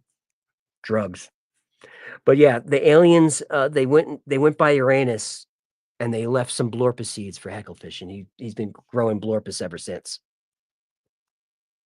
And if you watch the compilations, Blorpus comes up quite a bit. There was one comp not too long ago. Look, the compilations, I hate when I hear people say it's like a cop out. Oh, it's just another compilation. He's just phoning it in. I work so hard on those, just as hard as the episodes, because there's tons of content in between there. There's a story that's told. He gets into some misadventure that's resolved by Act 3. I work hard on those. I know you guys don't say that. I just shouldn't go on Reddit. Found out this morning I finally won my disability. Congratulations, John. I hope that didn't take too long. God bless. There's the hybrid. There's Paul again. I don't know how many memberships Paul's dropped in there, but it's been quite a few. All right, I think I'm mostly caught up. Let's see a few that I missed. Drac, please make more in tonight's episode. You got it. I think we're going to do the Inner Earth next, but I'll do them all. Justin Farmer, cop out, effing excuse me. That's what I said. That's what I said. J Church, stay away from the haters on Reddit. I try to, I really do. I hardly ever go on there now. I'll only go on Reddit if Hybrid sends me a link because he knows it's something that that it's nice. And I don't get many of those links. Nope. Not many of those. Sometimes he'll even say, you don't need to go on there right now. Just stay off of there a minute. Let us clean that up. And it's hard not to go on there. It's only human because people are talking about you. You want to know what they're saying, but you really don't. I didn't know all this time I had the pin comment up there. That's just not. Isn't it amazing what passes for a live stream these days? Boy, oh boy. I said, hey, hello, welcome back. Good to be back. Billy Harmon, thank you for that. Very nice. Sharon, congrats on 5 mil. Thank you. Anita Moore, Reddit is evil. In some ways, I used to love Reddit. I read it stupid. Every night would hop on there and have a ball. You know, am I the asshole? Or, you know, or creepypasta. Or all those. No sleep. I would read that one all the time. Eric that's exactly right. Reddit is so grumpy. That's what it is. They're just grumpy on there. They're just angry. Derek Dumas. Or Dumas. Pardon. Reddit was good. I agree. Emery, my first movie was Blazing Saddles. Classic. People say you couldn't make that today. I think you could. Shannon Smith, how's the Art Bell movie going? I don't have any new info. And I'm not holding back anything. There's not like something secret. I'm not in the day-to-day loop. I talked to Jeff Katz is the producer. I talk to him all the time, at least once a week. Talked to him just last week on a Zoom call because he's trying to get a show made for us, and which is nice. But I'm like, Jeff, I'll do a show for you, but I want to know what's going to be my cameo in the Art Bell movie. That's who I'm talking about. And he's like, oh, we'll figure something out. Oh, we'll figure something out. That's not encouraging, Jeff. You want promo or not? We'll figure something out. And when he's like, hey, can you promote the movie? I'll say, we'll figure something out. We'll see. Mr. Doctor, thank you for that generous donation. Appreciate that. Waffle House crew are doing a great job. Thank you for what you do. Best channel on YouTube. Appreciate you. Very generous. Thoughtless Monkey just became a lizard person. Mischief Hat makes a great point, and I wish I got this up there sooner. You have to turn on accept gift memberships. I don't remember how to do it, but I do remember it was confusing. I remember turning it on going, why did they put it down here? Because you have to enable your account to receive gift memberships. I don't know why that is. I don't know the point of that. Arthur Gonzalez wants me to dig further into the tunnels. You got it. Bob Lazar is Art Bell, says Gary Hawkins. They should give him a cameo in it. He'd be fun. But no, it's still Giamatti. Paizen do an episode on Corey Feldman. I don't think so. I don't think there's any Y-Files material in there. And besides, I would only be complimentary. I don't go after people. That's not what I do. You know, if someone is still alive, I try to not really talk about them too much. You know, unless, you know, someone like Corey Good I talk about because I don't like stolen valor. I don't like pretending that you were a Marine, which you can't do. You talk to somebody and they say you're a Marine, you already know. Like, yeah, I was in the Corps. Dude, I knew you were in the Corps the minute you walked in. You got core energy. You got big core energy. Corey Good does not give big core energy. So, stolen valor, you are on my radar. But otherwise, no, I don't really go after people. CAJ for 25, what's your take on the trillions of dollars bunker cities that were built in the last few years that the government was trying to hide? I've talked about it. I mentioned it in tonight's episode that they're digging and searching for something. And I mentioned it very recently in another episode that they are building, they're waiting for something. I don't go too heavy into it because it's a no-no on YouTube. I know that for a fact. So I talk around it.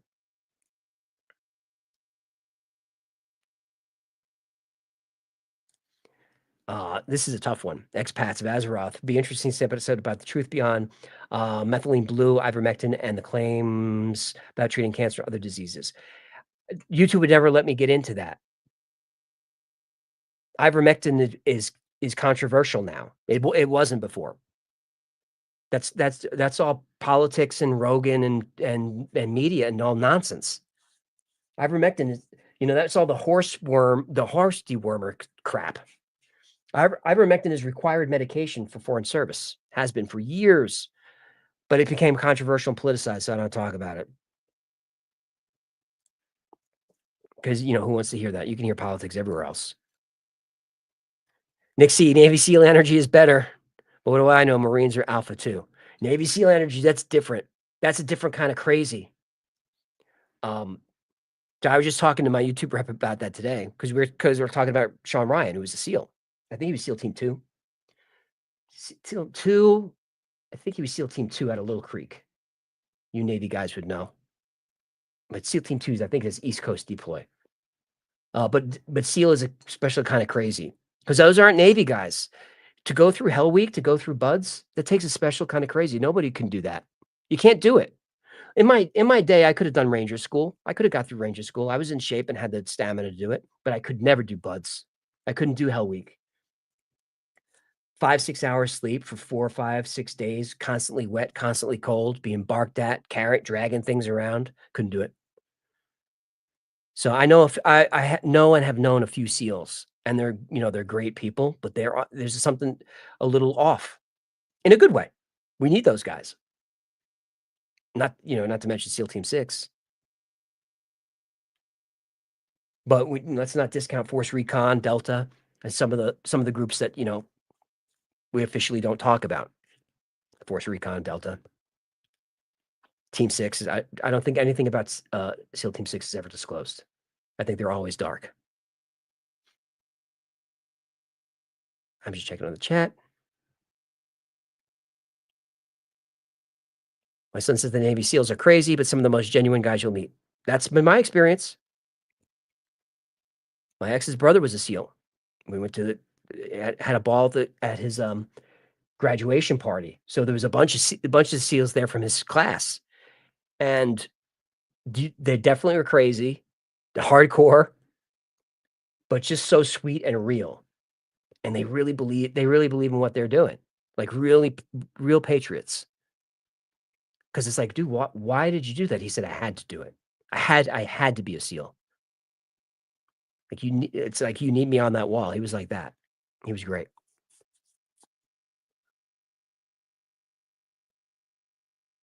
Why does Jesus look so old in the Shroud of Turin? He looks at least 60 or 70 years old, not 33. These are questions for the ages. Mr. Ballum was a SEAL. He's super dope. I don't know what team he was with. You guys know that? If he was East Coast, West Coast. I haven't looked into that one, Smokey.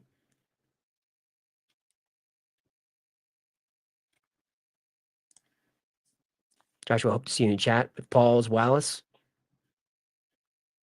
Up in there. Cougar's Cub gifting memberships after having her debut on the Patreon AMA.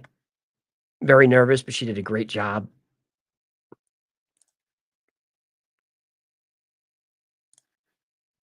I just wanted to put that up there because now the song is in my head.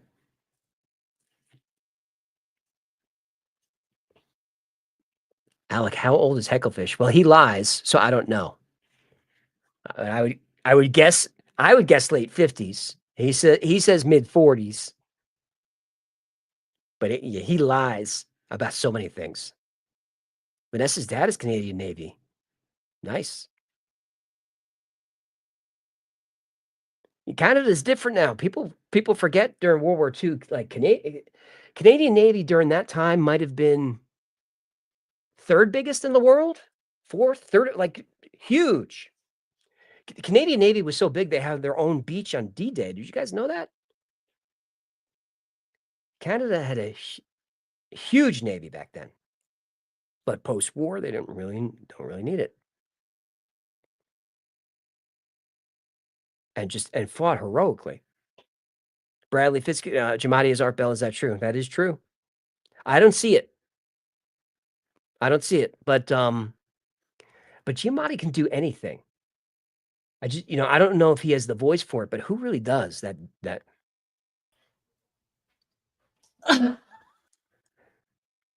Dare you? All right, that's 3 hours. Did we get it all in? Appreciate that, Arthur, showing support. After this, you guys will be redirected over 24/7 stream. I hope to see you over there. It's a lot of fun. I have it running back there. I don't know what episode is going on now. Pretty recent one. Gino, thank you for your help tonight. Appreciate it. Say hi to Patrick for me. Victoria, couldn't do this without you. Thank you. You're welcome. Thanks to everyone for hanging out tonight. You guys are really appreciated. Couldn't do this without you. Thanks to everyone for super chatting. Thanks to everyone for gifting memberships. If you want to support, the best way to do that is on Patreon. Links are somewhere. Patreon members get good stuff. You get perks. It's worth it, I promise. And if you cancel, all love. We don't mind. I know things can get tight. Thanks for everyone for writing in. I hope I got everybody covered. And I hope to see you soon. Hecklefish will sing you out.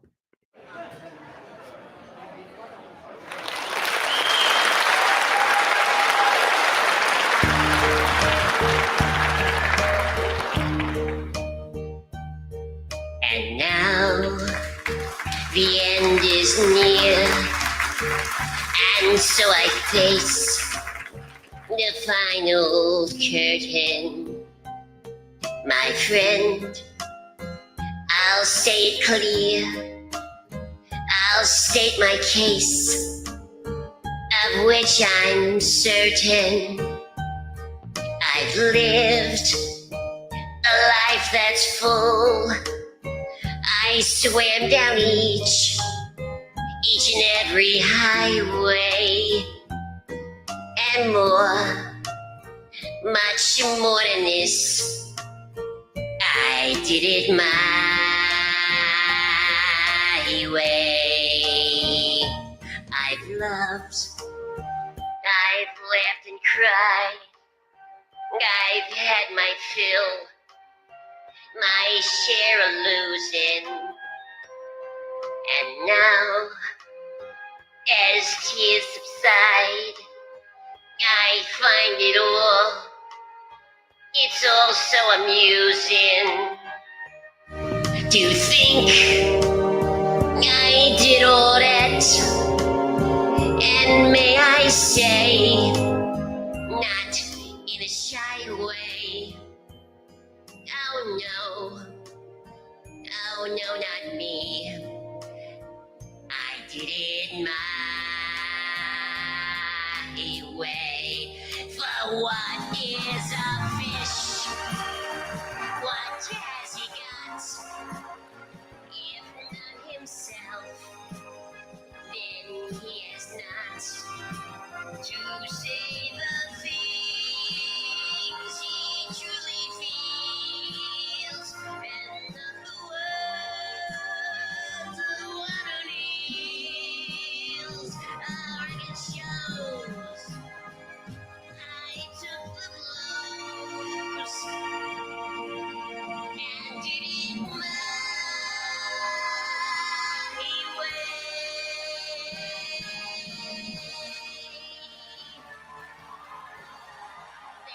ladies and gentlemen. Thank you so much.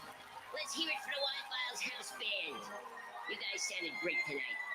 And take care of those waitresses, will you? All right. Everybody get home safe. This is Hecklefish. And you know what? I did it my way.